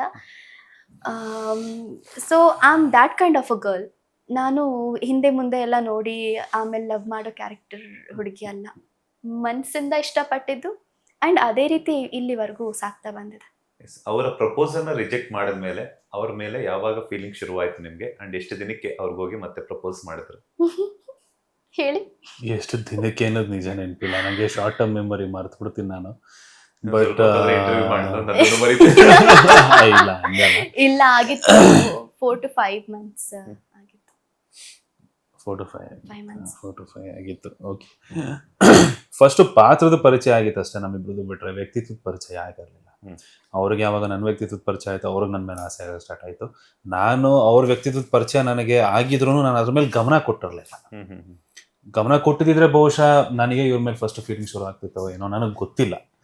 ಸೊ ನಾನು ಅದ್ರ ಮೇಲೆ ಗಮನ ಕೊಡದಿದ್ದ ಕಾರಣ ಅದಕ್ಕೆ ಇನ್ನೊಂದು ಏನೋ ಬೇರೆ ಕಾರಣ ಇದೆ. ಸೊ ಆ ಕಾರಣದಿಂದಾಗಿ ನಾನು ಸಾಕಪ್ಪ ಜೀವನ, ಅಯ್ಯೋ ದೇವ್ರೆ ಅಂದ್ಬಿಟ್ಟು ನಾನು ಇವ್ರ ಮೇಲೆ ಯಾವುದೇ ರೀತಿ ಗಮನ ಕೊಟ್ಟಿರಲಿಲ್ಲ, ಅಥವಾ ಅವ್ರ ವ್ಯಕ್ತಿತ್ವದ ಮೇಲೆ ಗಮನ, ಇವ್ರ ಪಾತ್ರದ ಮೇಲೆ ನಾನು ಗಮನ ಕೊಟ್ಟಿದ್ದೆ. ರಾಧಾ ಓಕೆ, ಇವ್ರ ಮೇಲೆ ಕೇರ್ ಮಾಡೋದಾಗ್ಲಿ, ಸಣ್ಣ ಪುಟ್ಟ, ಅದು ಒಂದು ಜನರಲ್ ಆಗಿ ಬರುವಂತ ಒಂದು ಥಿಂಗ್ ಅದು.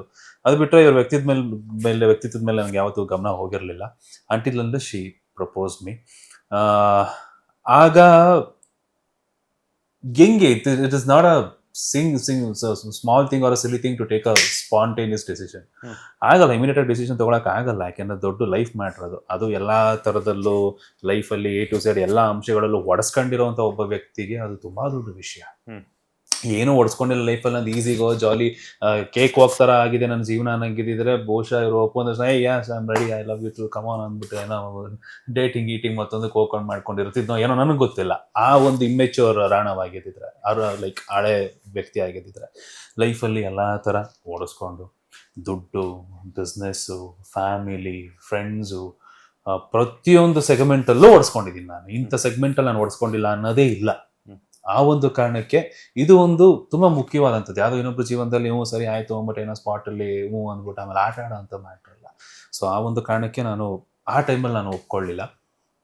ಬಟ್ ಈಕೆಯ ವ್ಯಕ್ತಿತ್ವ ಬದಲಾಗ್ಲಿಲ್ಲ ನಾನು ನೋ ಅಂದಮೇಲೆ. ಇವಾಗ ಯಾರೇ ಬೇರೆ ಹಾಕಿದ್ರು ನೋ ಅಂತಿದ್ರೆ ಅವ್ರು ಮತ್ತೆ ನಾನು ನೋಡೋ ರೀತಿ ಬೇರೆ. ಇವನು ಯಾವನು ಅನ್ನೋ ಥರ ಸೈಡ್ಗೆ ಇಟ್ಟೋದು, ಅಥವಾ ಮುಖ ಮುರಿಯೋದು, ಅಥವಾ ಎದುರು ಸಿಕ್ಕಿದ್ರು ಮಾತಾಡಿಸ್ದೇ ಇರುವಂಥದ್ದು, ಅಥವಾ ಇನ್ನೂ ಜಾಸ್ತಿ ಆಟಿಟ್ಯೂಡ್ ತೋರಿಸುವಂಥದ್ದು, ಅಥವಾ ಕಂಪ್ಲೀಟ್ ಎಮೋಷನಲ್ ಆಗುವಂಥದ್ದು, ಅದು ಯಾವುದೂ ಮಾಡಲಿಲ್ಲ. ನನ್ನ ಜೊತೆಗೆ ಮುಂಚೆ ಇವರ ಒಂದು ಒಡನಾಟ ಹೇಗಿತ್ತು ಹಾಗೇ ಇತ್ತು.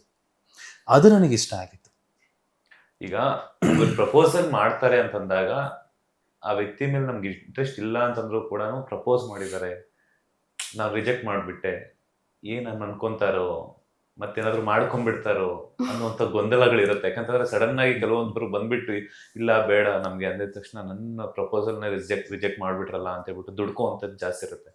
ಸೊ ಆ ರಿಜೆಕ್ಟ್ ಮಾಡಿದ್ಮೇಲೆ ಅವ್ರ ಬಗ್ಗೆ ನೀವೇನಾದ್ರು ಒಂದಷ್ಟು ಯೋಚನೆಗಳನ್ನ ಮಾಡಿದ್ರ? ಅದೇ ಹೇಳಿದೀಗ, ರಿಜೆಕ್ಟ್ ಅಂತಲ್ಲ, ಆ ಟೈಮ್ಗೆ ನೋ ಅಂತ ಇಟ್ಸ್ ಲೈಕ್ ಅ ಪಾಸ್. ಆ ಪಾಸ್ ಕೊಟ್ಟ ಮೇಲೆ ನನಗೆ ಇವ್ರ ವ್ಯಕ್ತಿತ್ವ ಮೇಲೆ ಗಮನ ಹೋಗಕ್ಕೆ ಸ್ಟಾರ್ಟ್ ಆಗಿದೆ. ಅದಕ್ಕೆ ಮುಂಚೆ ಹೋಗಿರ್ಲಿಲ್ಲ. ಅದಕ್ಕೆ ಮುಂಚೆ ನಾನು ಹೇಳದ್ನಲ್ಲ, ಪಾತ್ರದ ಪರಿಚಯ ಆಗಿತ್ತು ಅಷ್ಟೇ ಬಿಟ್ಟ. ಇವ್ರು ನನ್ನ ವ್ಯಕ್ತಿತ್ವದ ಬಗ್ಗೆ ಪೂರ್ತಿ ಅಳೆದು ತೂಗಿ ಮಾಡಿ ನನ್ನ ಮೇಲೆ ಒಂದು ಭಾವನೆ ಅಂತ ವ್ಯಕ್ತಪಡಿಸಿದ್ರು. ಬಟ್ ನಾನು ಇವರ ವ್ಯಕ್ತಿತ್ವದ ಮೇಲೆ ಯಾವತ್ತೂ ನಾನು ಕಾನ್ಸಂಟ್ರೇಟ್ ಮಾಡಿರಲಿಲ್ಲ. ಯಾವಾಗ ಒನ್ಸ್ ಇವ್ರು ಹೇಳಿದ್ರು, ಇವರ ಒಂದು ಇದನ್ನ ಎಕ್ಸ್ಪ್ರೆಸ್ ಮಾಡ್ಕೊಂಡ್ರು, ಆವಾಗ ನಾನು ಇವ್ರ ಮೇಲೆ ಗಮನ ಕೊಡೋಕೆ ಸ್ಟಾರ್ಟ್ ಮಾಡಿದೆ. ಹೇಗೆ ಈ ವ್ಯಕ್ತಿ, ಅವ್ರು ಹೇಗೆ ಯೋಚನೆ ಮಾಡ್ತಾರೆ, ಮಗದೊಂದು ಅವ್ರ ನೇಚರ್ ಆಗಿರ್ಬೋದು. ಸೊ ಇದೆಲ್ಲ ಆವಾಗ ನಾನು ನೋಡ್ತಾ ಹೋದೆ. ಅಂಡ್ ಆಗ ನನಗನ್ಸಿದ್ದು okay, I think this is the right person.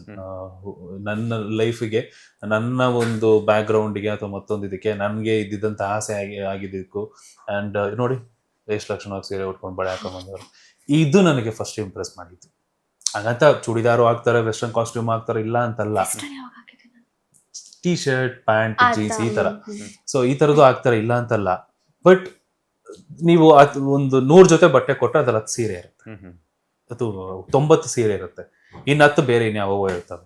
So ಅದು ನನಗೆ ಇಂಪ್ರೆಸ್ ಆಗಿದ್ದಂಥದ್ದು. ಅಂಡ್ ಇವರ ಮೈಂಡ್ ಸೆಟ್ ಆಗಿರ್ಬೋದು, ಇವರು ಯಾರನ್ನಾದ್ರೂ ಒಬ್ಬರನ್ನ ಮಾತಾಡಿಸೋ ರೀತಿ ಆಗಿರ್ಬೋದು, ಮತ್ತೊಂದು ಆಗಿರ್ಬೋದು, ವ್ಯಕ್ತಿತ್ವ ಅಂದ್ರೆ ಅದ್ರಲ್ಲೆಲ್ಲ ಬಂದ್ಬಿಡುತ್ತೆ. ಸೊ ಇದಿಷ್ಟು ಓವರ್ ಆಲ್ನ ನನಗೆ ಗಮನಿಸಿ okay she is the one ಅನ್ನೋ ಒಂದು ಕ್ಲಾರಿಟಿ ಬಂದ ಮೇಲೆ ನಾನು ಧುಮುಕಿದ್ದೆ ಹೊರತು ಸುಮ್ಮನೆ ಈಗಿನವ್ರ ಥರ ಅಥವಾ ಹಳಬನ ಥರ ಮೊದಲಿನ ಥರ ಸುಮ್ಮನೆ ಏನೋ ತುಂಬಿಬಿಡೋದು. ನಿಮ್ಮ ಫಸ್ಟ್ ಪ್ರಪೋಸಲ್ ಬಗ್ಗೆ ಹೇಳೋದಾದ್ರೆ, ಲೈಕ್ ಐ ಲವ್ ಯು ಅಂತ ಯಾವಾಗ ಹೇಳಿದ್ರಿ, ಅದನ್ನ ಏನಾದರೂ ಒಂದು ಮೂಮೆಂಟ್ನ ಕ್ರಿಯೇಟ್ ಮಾಡಿದ್ದುಂಟಾ ಅಂತ?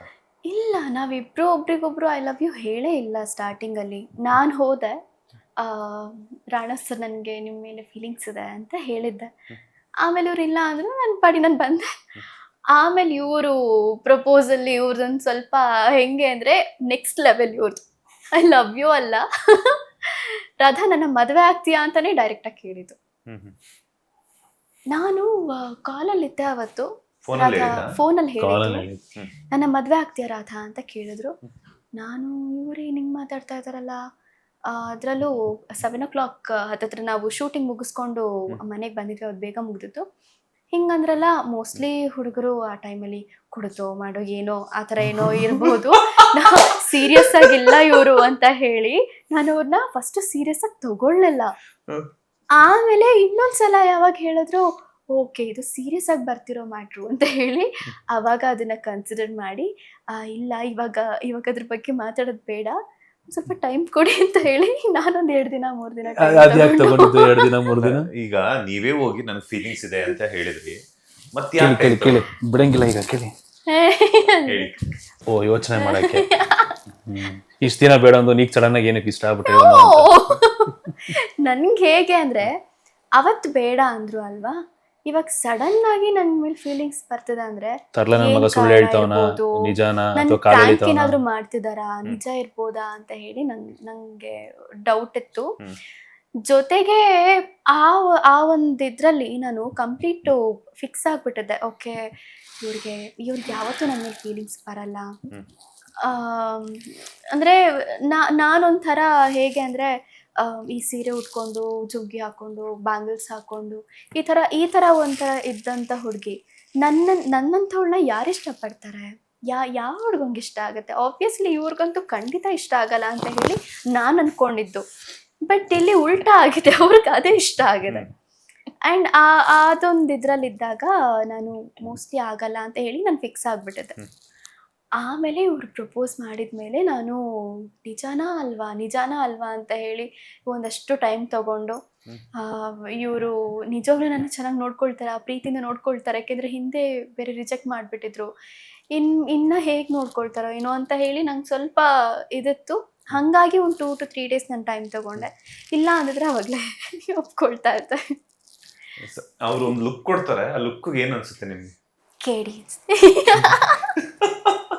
ಅವ್ರದ್ದು ಇನ್ನೊಂದು ಕ್ಯೂಟ್ ಲುಕ್ ಇದೆ, ಅವಾಗಲೇ ಮಾಡಿದ್ರು ಇದು. ಅದು ಯಾವಾಗ ಬರುತ್ತೆ ಗೊತ್ತಾ? ಏನಾದ್ರೂ ತಪ್ಪು ಮಾಡಿಬಿಟ್ಟಿರ್ತಾರೆ, ಅದು ನೆಕ್ಸ್ಟ್ ಇನ್ನೇನು ಹೇಳಕ್ ಹೋಗ್ಬೇಕು, ಆವಾಗ ಕಂದ ಊಟ ಮಾಡಿದ್ಯಾ, ತಿಂಡಿ ಮಾಡಿದ್ಯಾ ಇದೆಲ್ಲ ಕೇಳೋದು, ನಾ ಹೆಂಗೆ ಕಾಣಿಸ್ತಿದ್ದೀನಿ ಅಂತ ಹೇಳೇ ಇಲ್ಲ ಅಂತ ಅನ್ನೋದು, ಮತ್ತೆ ಕ್ಯೂಟ್ ಆಗಿ ಈ ಥರ ಹಿಂಗೆಲ್ಲ ಮಾಡೋದು ಇದೆಲ್ಲ ಮಾಡಿದಾಗ ನನ್ಗೆ ಅವಾಗ ಗೊತ್ತಾಗ್ಬಿಡುತ್ತೆ ಇವ್ರೇನೋ ಮಾಡ್ಕೊಂಡು ಬಂದಿದ್ದಾರೆ, ಏನೋ ತಪ್ಪು ಮಾಡಿದ್ದಾರೆ ಅಂತ. ಅವಾಗ ಬರೋ ಕ್ಯೂಟ್ನೆಸ್ ಅದು. ಇದ್ದಂತೆ ಆರಾಮಾಗಿರ್ತಾರೆ. ಏನ್ ಮಾಡ್ತಿದ್ದೆ, ಊಟ ಆಯ್ತಾ, ತಿಂಡಿ ಆಯ್ತಾ, ಎಲ್ಲಿದ್ದೆ,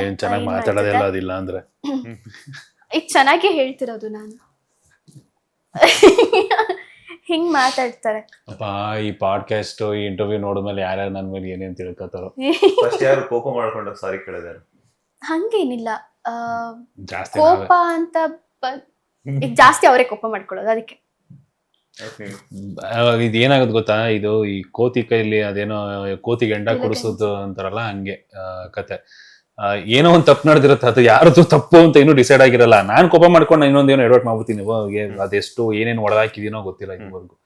ಫ್ಯಾನು, ಫೋನು, ಲೆಕ್ಕ ಇಲ್ಲ ಅದೇನೇನು ಹೊಡೆದಾಕಿದೀನಿ ಅಂತ.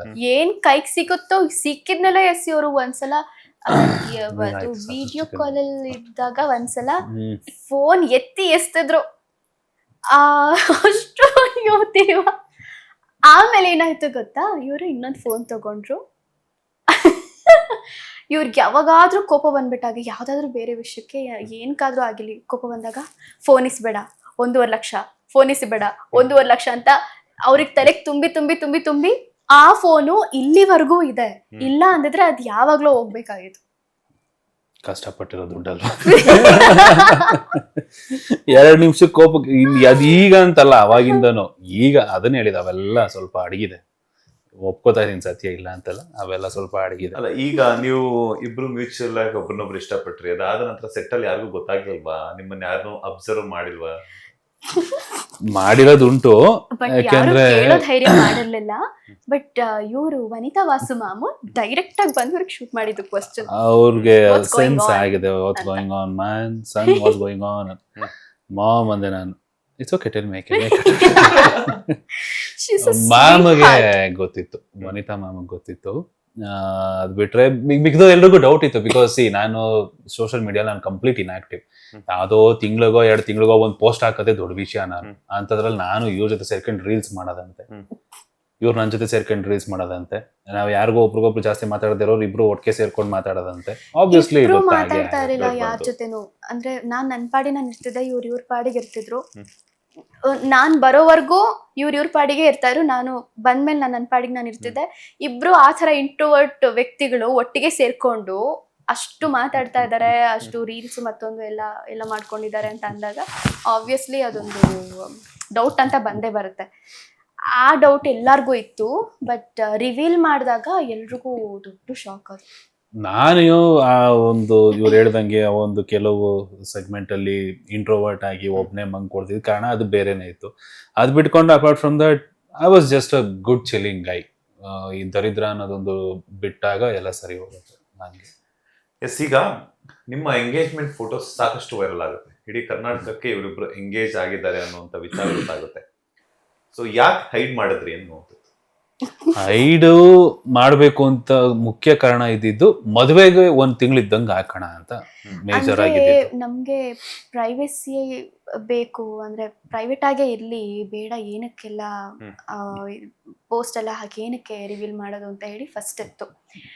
ಆಮೇಲೆ ಏನಾಯ್ತು, ಯಾವುದೋ ಒಂದು ಅಂದ್ರೆ ನಮ್ಮ ಎಂಗೇಜ್ಮೆಂಟ್ ಆಯ್ತಲ್ಲ, ಅವತ್ತಿನ ದಿನ ಯಾವುದೋ ಒಂದು ಫೋನಲ್ಲಿ ಫೋಟೋ ತೆಗ್ದ್ಬಿಟ್ಟು ಸ್ಟೇಟಸ್ಗೆ ಹಾಕ್ಬಿಟ್ಟಿದ್ದಾರೆ, ವಾಟ್ಸಪ್ ಸ್ಟೇಟಸ್ಗೆ ಹಾಕ್ಬಿಟ್ಟಿದ್ದಾರೆ. ಇವ್ರ ಮಾವನೋ ಯಾರೋ ಅವ್ರ ಕಡೆಯಿಂದ ಯಾರೋ ಒಬ್ರು ಅದನ್ನ ಸ್ಕ್ರೀನ್ ಶಾಟ್ ತಗೊಂಡು, ಯಾವುದೋ ಅವ್ರ ಮಗಳೋ ಯಾರೋ, ಅದಕ್ಕೆ ಒಂದು ಮ್ಯೂಸಿಕ್ ಹಾಕಿ ಇನ್ಸ್ಟಾಗ್ರಾಮಿಗೆ ಬಿಟ್ಬಿಟ್ಟಿದ್ದಾರೆ. ಅದು ಅಂದ್ರೆ ಅದು ಹರಿದಿದೆ. ಇವಾಗ ನಮ್ಮ ಮಾಮ ಒಬ್ರು ಹಾಕಿದ್ರು, ಹಾಕಿದ್ದು 2-3 ನಿಮಿಷ 5 ನಿಮಿಷದಲ್ಲೇ ನನಗೂ ತೋರಿಸುತ್ತಲ್ಲ ಸ್ಟೇಟಸ್, ನಾನು ಡಿಲೀಟ್ ಮಾಡಿಸಿದೆ. ಮಾಡಿಸಿಯಾಗ ಅಷ್ಟೊತ್ತಿಗೆ ಇನ್ನೊಬ್ರು ಯಾರೋ ಅದನ್ನ ಸ್ಕ್ರೀನ್ ಶಾಟ್ ತೆಗೆದಿಟ್ಕೊಂಡಿದ್ದಾರೆ. Because it's a good thing ಅಲ್ವಾ. ಅವರು ಮನೆ ಹುಡುಗ ಒಬ್ಬ ಮಾಡ್ಕೊಂಡೇನೋ ನಿಶ್ಚಿತಾರ್ಥ ಮಾಡ್ಕೊಂಡವನೇ ಅನ್ನೋದು. ಈ ರಿಂಗ್ ಎಕ್ಸ್ಚೇಂಜ್ ಅವೆಲ್ಲ ಏನು ಮಾಡಿಲ್ಲ ನಾವು, ಇಟ್ಸ್ ಜಸ್ಟ್ ಹೂವ ಮುಡ್ಸೋ ಶಾಸ್ತ್ರ, ಅದೇ ಒಂಥರ ನಿಶ್ಚಿತಾರ್ಥ ಇದ್ದಂಗೆ. ಸೊ ಅದನ್ನ ಮಾಡ್ಕೊಂಡವನಲ್ಲ ಅಂತ ಯಾರೋ ಸ್ಕ್ರೀನ್ ಶಾಟ್ ಇಟ್ಕೊಂಡವ್ರ, ಅವ್ರು ಇನ್ನೊಬ್ರಿಗೆ ಯಾರೋ ಕಳ್ಸಿ ಇದೆಲ್ಲ ಒಂದು 2 ಸರ್ಕಲ್ ಮೂವ್ ಆಗಿದೆ. ಮೂವ್ ಆಗಾದ್ಮೇಲೆ ಯಾವ್ದೋ ಒಂದು ಹುಡುಗಿ ಇನ್ಸ್ಟಾಲಿ ನಾನು, ನಮ್ಮಮ್ಮ ಮತ್ತೆ ಇವ್ರು ಇರೋಂಥ ಫೋಟೋಗೆ ಆಡಿಯೋ ಮ್ಯೂಸಿಕ್ ಹಾಕ್ಬಿಟ್ಟು ರೀಲ್ಸ್ ಮಾಡಿ ಹಾಕ್ಬಿಟ್ಟು ಹುಡುಗಿ. ಅದನ್ನ ನಾವು ಡಿಲೀಟ್ ಮಾಡಿಸಿದ್ವಿ. ಯಾರ್ಯಾರು ಹಾಕಿದಾರೋ ಅವ್ರ ಹತ್ರ ಎಲ್ಲ ಕಾಲ್ ಮಾಡಿ ನಾವು ಡಿಲೀಟ್ ಮಾಡಿಸಿದ್ವಿ. ಬಟ್ ಒಂದು ಮಾತ್ರ ಜೀ ಕನ್ನಡದವ್ರಿಗೆ ಹೊರಟೋಗ್ಬಿಟ್ಟಿತ್ತು ಒಬ್ರಿಗೆ. ಅವರು ಕಾಲ್ ಮಾಡಿ ಅವ್ರನ್ನ ಹೇಳಿದ್ಮೇಲೆ ನಮಗ್ ಗೊತ್ತಾಗಿದ್ದು ಹಿಂಗೆ ಯಾರು ಸೋಷಿಯಲ್ ಮೀಡಿಯಾದವ್ರು ಸಿಕ್ಕಿದೆ ಅಂತ. ತಿಲಕ ಅಂತ ಅವರು ಫೋನ್ ಮಾಡಿ, ರಾಣವ್ ಕಂಗ್ರಾಟ್ಸ್ ಅಂತ. ನಾನು ಯಾಕಮ್ಮ ತಾಯಿ ಯಾಕವ ಏನಕ್ಕೆ ವಾಟ್ಸಪ್ ಅಲ್ಲಿ ಕಳ್ಸಿದೀನಿ ನೋಡಿ ಅಂತ. ವಾಪಸ್ ಓಪನ್ ಮಾಡಿ ನೋಡ್ತೀನಿ ನಮ್ ಫೋಟೋ, ಅದು ತಿಲಕ ಜಿ ಕಡೆಯಿಂದ. ಇದೇನ್ ಗುರು ಅಂತ. ಯಾಕೆ ಹೆಂಗ್ ಸಿಕ್ತಿದ್ದು ಅಂತ ಅಂದ್ರೆ, ನನಗೇನು ಎಲ್ರಿಗೂ ಸಿಕ್ಕೈತಲ್ಲಿ 3-4 ಜನ ಸೋಷಿಯಲ್ ಮೀಡಿಯಾದವ್ರು ಸಿಕ್ಕೈತೆ, ಫೋನ್ ಮಾಡೋದು ಮೆಸೇಜ್ ಮಾಡಿ ಹಾಕಿದಾರೆ ನನಗೆ, ನಾವು ಆಗ್ತೀವಿ ಅಂತ ನಾನು ಎಲ್ರೂ ಹೋಲ್ಡ್ ಮಾಡಿಸಿದೀನಿ, ನಿಮ್ಗೂ ಬಂದಿರಬೇಕು ಚೆಕ್ ಮಾಡಿ ಅಂತ. ನಾನು ಚೆಕ್ ಮಾಡ್ತೀನಿ, ನನಗೂ 3-4 ಜನ ಪೇಜ್ ಅವ್ರ ಮೆಸೇಜ್. ಕಾಮಿಡಿ ಏನ್ ಗೊತ್ತಾ, ಅದೇ ಒಂದು ಸ್ಟೇಟಸ್ ನಾನು ನಿಮ್ಗೆ ಕಳ್ಸಿದ್ದೆ, ನಿಮ್ ಕಳ್ಸಿದ್ದೆ ನಿಜಾನಾ ಅಂತ. ಆ, ಅದನ್ನ ತಿಲಕ್ ಅವ್ರಿಗೂ ಕೂಡ ಕಳ್ಸಿದ್ದೆ, ನಿಜಾನಾ ಕನ್ಫರ್ಮ್ ಅಂತ. ಕರೆಕ್ಟ್. ಆಮೇಲೆ ಅದನ್ನೆಲ್ಲ ಹೇಳಿ ನಿಲ್ಸಿ ಎಲ್ಲ ಆಗಿ ಕೊನೆಗೆ ಯಾರು ಹಾಕ್ಬಿಡ್ರಪ್ಪ, ನಾವೇ ಹಾಕ್ತಿವಿ, ಡೇಟ್ ಇನ್ನೂ ಫಿಕ್ಸ್ ಆಗಿಲ್ಲ, ಮದುವೆ ಡೇಟ್ ಫಿಕ್ಸ್ ಆಗಿದ್ಮೇಲೆ ನಾವೇ ಹಾಕ್ತಿವಿ ಅನ್ನೋ ಅದೊಂದು ಕಾರಣಕ್ಕೆ ಎಲ್ಲೂ ಹಾಕಕ್ ಹೋಗ್ಬೇಡಿ ಅಂತ ಎಲ್ರು ಹೇಳಿದ್ರು. ಎಲ್ರು ಪಾಪ ಅರ್ಥ ಮಾಡ್ಕೊಂಡು ಯಾರು ಏನೋ ಎಲ್ಲ ಹಾಕಕ್ ಹೋಗಿಲ್ಲ. ಬಟ್ ಹರಿದಾಡೋದ್ ನಿಂತಿಲ್ಲ, ಯಾರು ಪೋಸ್ಟ್ ಮಾಡಿಲ್ಲ, ಬಟ್ ಅದು ಹರಿದಾಡೋದ್ ನಿಂತಿಲ್ಲ. ಅದ್ ಹಿಂಗೆ ಹರಿದಾಡ್ತಾ ಇನ್ನೊಬ್ರು ಯಾರ ಕೈಗೋ ಸಿಕ್ಕಿ ಅದಿನ್ನೊಂದೇನೋ ಇಶ್ಯೂ ಆಗಿ, ಇದು ಯಾಕೋ ಬೇರೆ ಲೆವೆಲ್ಗೆ ಹೋಗ್ತಿದೆ, ಬೇಡ ಇದು ಹಿಂಗಾದ್ರೆ ಸರಿ ಹೋಗಲ್ಲ, ಎಲ್ಲೇನು ಎಡವಟ್ಟಾಗುತ್ತೋ ಹೇಳಕ್ಕಾಗಲ್ಲ, ಸುಮ್ಮನೆ ನಮ್ಮ ತಲೆ ಮೇಲೆ ಬರೋದು ಯಾಕೆ ಅಂದ್ಬಿಟ್ಟು ಪೋಸ್ಟ್ ಮಾಡಿದ್ದು. ಅವತ್ತು 28 ಫೆಬ್ರವರಿ 9:45 ಹಾಗೆ ಇದು ಪೋಸ್ಟ್ ಮಾಡಿದ್ದು. ಅಲ್ಲಿವರೆಗೂ ಎಷ್ಟು ಟೆನ್ಷನ್ ಅಂದ್ರೆ, ಮನೆಯವರು ಏನಕ್ಕೆ ಹಾಕಿದ್ರಿ ಅಂತ ಅವರು ವಾರ್ ಶುರು ಆಗೋಯ್ತು ಮನೇಲಿ. ನಾನ್ ಯಾರು ಒಬ್ರಿಗೆ ಎಲ್ಲೂ ಹಾಕಂಗಿಲ್ಲ ಅಂತ ವಾರ್ನಿಂಗ್ ಕೊಟ್ಟು ನಿಲ್ಸಿದ್ದೆ. ನಮಗೆ ಹೇಳ್ಬಿಟ್ಟು ನೀನೇ ಹಾಕಿದ್ಯಾ, ನಾವ್ ಹಾಕ್ತಿರ್ಲಿಲ್ವಾ, ಯಾರು ಕೇಳ್ಬಿಟ್ಟು ಹಾಕ್ತೆ ನೀನು ಅಂತ ಮನೇಲಿ. ಆಮೇಲೆ ಇಲ್ಲ ಸರಿ ಹಾಕಳಿ ನೀವು ಅಂತ. ಫೈನಲಿ ಮದುವೆ ಯಾವಾಗ ಅಂತ ಅದಿನ್ನೂ ಗೊತ್ತಿಲ್ಲ. ನೆಕ್ಸ್ಟ್ ವರ್ಷ ಆದ್ರೂ ಆಗ್ಬೋದು, ಈ ವರ್ಷ ಆದ್ರೂ ಆಗ್ಬೋದು. ಯಾಕೆ ಅಂತ ಅಂದ್ರೆ ಅದನ್ನ ಉಡಾಫೆ ಆಗಂತ ಹೇಳ್ತಾ ಇಲ್ಲ, ಸೀರಿಯಸ್ ಆಗಿ. ಬಟ್ ಗೊತ್ತಿಲ್ಲ, ಅದೊಂದು ಇದ್ರಲ್ಲಿದೆ. ಯಾಕಂದ್ರೆ ಒಂದಷ್ಟು ಕೆಲವೊಂದು ಥಿಂಗ್ಸ್ನ ಸೆಟಲ್ ಮಾಡೋವಂಥದ್ದು ಇದೆ, ಅವ್ರಿಗಾಗಿರ್ಲಿ ನನಗಾಗಿರ್ಲಿ ಇಬ್ರಿಗೂ. ಸೊ ಅದೊಂದಷ್ಟು ಥಿಂಗ್ಸ್ನ ಸೆಟಲ್ ಮಾಡಿ ನಂತರ ಒಂದು ಡೇಟ್ ಫಿಕ್ಸ್ ಮಾಡೋಣ ಅಂತ. ಎಸ್, ಒಬ್ಬರ ಮೇಲೆ ಒಬ್ಬರಿಗೆ ಇಷ್ಟ, ಇವ್ರು ನನ್ನ ಲೈಫ್ ಪಾರ್ಟ್ನರ್ ಅಂತ ತಿಳ್ಕೊಂಡ್ಮೇಲೆ ನೀವು ಅವರ ಪಾಸ್ಟ್ ನ ತಿಳ್ಕೊಂಡ್ರ, ಅವರ ಹಿಂದಿನ ಜೀವನವನ್ನ, ನೀವು ಇವ್ರ ಹಿಂದಿನ ಜೀವನವನ್ನ ತಿಳ್ಕೊಂಡ್ರ, ಹೆಂಗಿತ್ತು ಲೈಫ್, ಏನು ಯಾವ ತರ ಅಂತೆಲ್ಲಾನು ಕೂಡ. ಅಂದ್ರೆ ನಾವು ಫ್ರೆಂಡ್ಸ್ ಆಗಿದ್ದಾಗ್ಲೇನೆ ಒಬ್ರ ಬಗ್ಗೆ ಒಬ್ರು ಕಂಪ್ಲೀಟ್ ಆಗಿ ತಿಳ್ಕೊಂಡ್ಬಿಟ್ಟು ಶೇರ್ ಮಾಡ್ಕೊಂಡಿದ್ವಿ, ಆಲ್ಮೋಸ್ಟ್ ಪ್ರತಿ ಒಂದು ಶೇರ್ ಮಾಡ್ಕೊಂಡಿದ್ವಿ. ಸೊ ಹಂಗಾಗಿ ನಮ್ಗೆ ಆಯ್ತಪ್ಪ ಇವಾಗ ಲವ್ ಮಾಡ್ತಾ ಇದೀವಿ, ಮತ್ತೇನಿದ್ಯೋ ತಿಳ್ಕೊಳ್ಳೋಣ ಅನ್ನೋ ಒಂದು ಕ್ಯೂರಿಯಾಸಿಟಿ ಬರಲೇ ಇಲ್ಲ. ಹಿಂದಿನ ಎಲ್ಲ ಓಕೆ ಇವ್ರು ಇಷ್ಟು ಕಷ್ಟಪಟ್ಟಿದ್ದಾರೆ, ಇದೆಲ್ಲ ಆಗಿದೆ, ಪಾಪ ಅವ್ರು ಚೆನ್ನಾಗಿರ್ಲಿ ಅನ್ನೋದು ನನಗಿತ್ತು. ಪಾಪ ಇವಳು ಇಷ್ಟೊಂದು ಕಷ್ಟಪಟ್ಟಿದ್ದಾಳೆ, ಇವಳಿಗೆ ಹಿಂಗಾಗಿದೆ, ಇವಳು ಚೆನ್ನಾಗಿರ್ಲಿ, ಇವಳನ್ನ ಚೆನ್ನಾಗಿ ನೋಡ್ಕೊಳ್ಳೋಣ ಅಂತ ಅವ್ರಿಗೂ ಇತ್ತು. ಹಂಗಾಗಿ ಅದು ಹಂಗೆ ಮ್ಯಾನೇಜ್ ಆಯ್ತು. ಎಸ್, ಎಂಗೇಜ್ಮೆಂಟ್ ಫೋಟೋ ವೈರಲ್ ಆಗುತ್ತೆ, ಅದಾದ್ಮೇಲೆ ಒಂದಷ್ಟು ಕಮೆಂಟ್ಸ್ ಕೂಡ ಬರುತ್ತೆ ಸೋಷಿಯಲ್ ಮೀಡಿಯಾದಲ್ಲಿ. ಆ ಸೋಷಿಯಲ್ ಮೀಡಿಯಾದಲ್ಲಿ ಕಮೆಂಟ್ಸ್ ನೋಡಿದಾಗ ಏನ್ ಅನ್ನಿಸ್ತು ನಿಮ್ಗೆ ಅಂತ? ಖುಷಿ ಆಯ್ತು, ಸಿಕ್ಕಾಬಟ್ಟೆ ಖುಷಿ ಆಯ್ತು. ಅಂಡ್ ಅದು ಹೋಗಿದ್ದು ರೀಚ್ ಆಗಿರೋದು ನೋಡಿದ್ರೆ ಎಷ್ಟೋ 12 ಮಿಲಿಯನ್ ಹೋಗಿದೆ.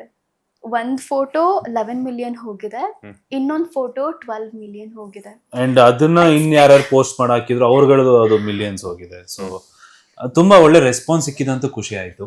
ಅಂಡ್ ಅದನ್ನೆಲ್ಲ ಆಶೀರ್ವಾದ ಅಂತಾನೆ ತಗೊಳ್ಳೋಣ. ಯಾರೇ ನೆಗೆಟಿವ್ ಹಾಕಿರ್ಲಿ ಅದು ಆಶೀರ್ವಾದನೇ, ಪಾಸಿಟಿವ್ ಹಾಕಿರ್ಲಿ ಅದು ಆಶೀರ್ವಾದನೇ. ಎಂಡ್ ಆಫ್ ದಿ ಡೇ ನಾವ್ ಹೆಂಗಿದೀವಿ ಅಂತ ನಮಗ್ ಗೊತ್ತಿರತ್ತೆ. ಸೊ ಎಲ್ಲ ಯಾರ್ಯಾರು ನಮ್ಗೆ ಹರಿಸಿದಾರೋ ಎಲ್ರಿಗೂ ಒಂದು ದೊಡ್ಡ ಥ್ಯಾಂಕ್ಸ್ ಅಂತಾನೆ ಹೇಳ್ಬೇಕು.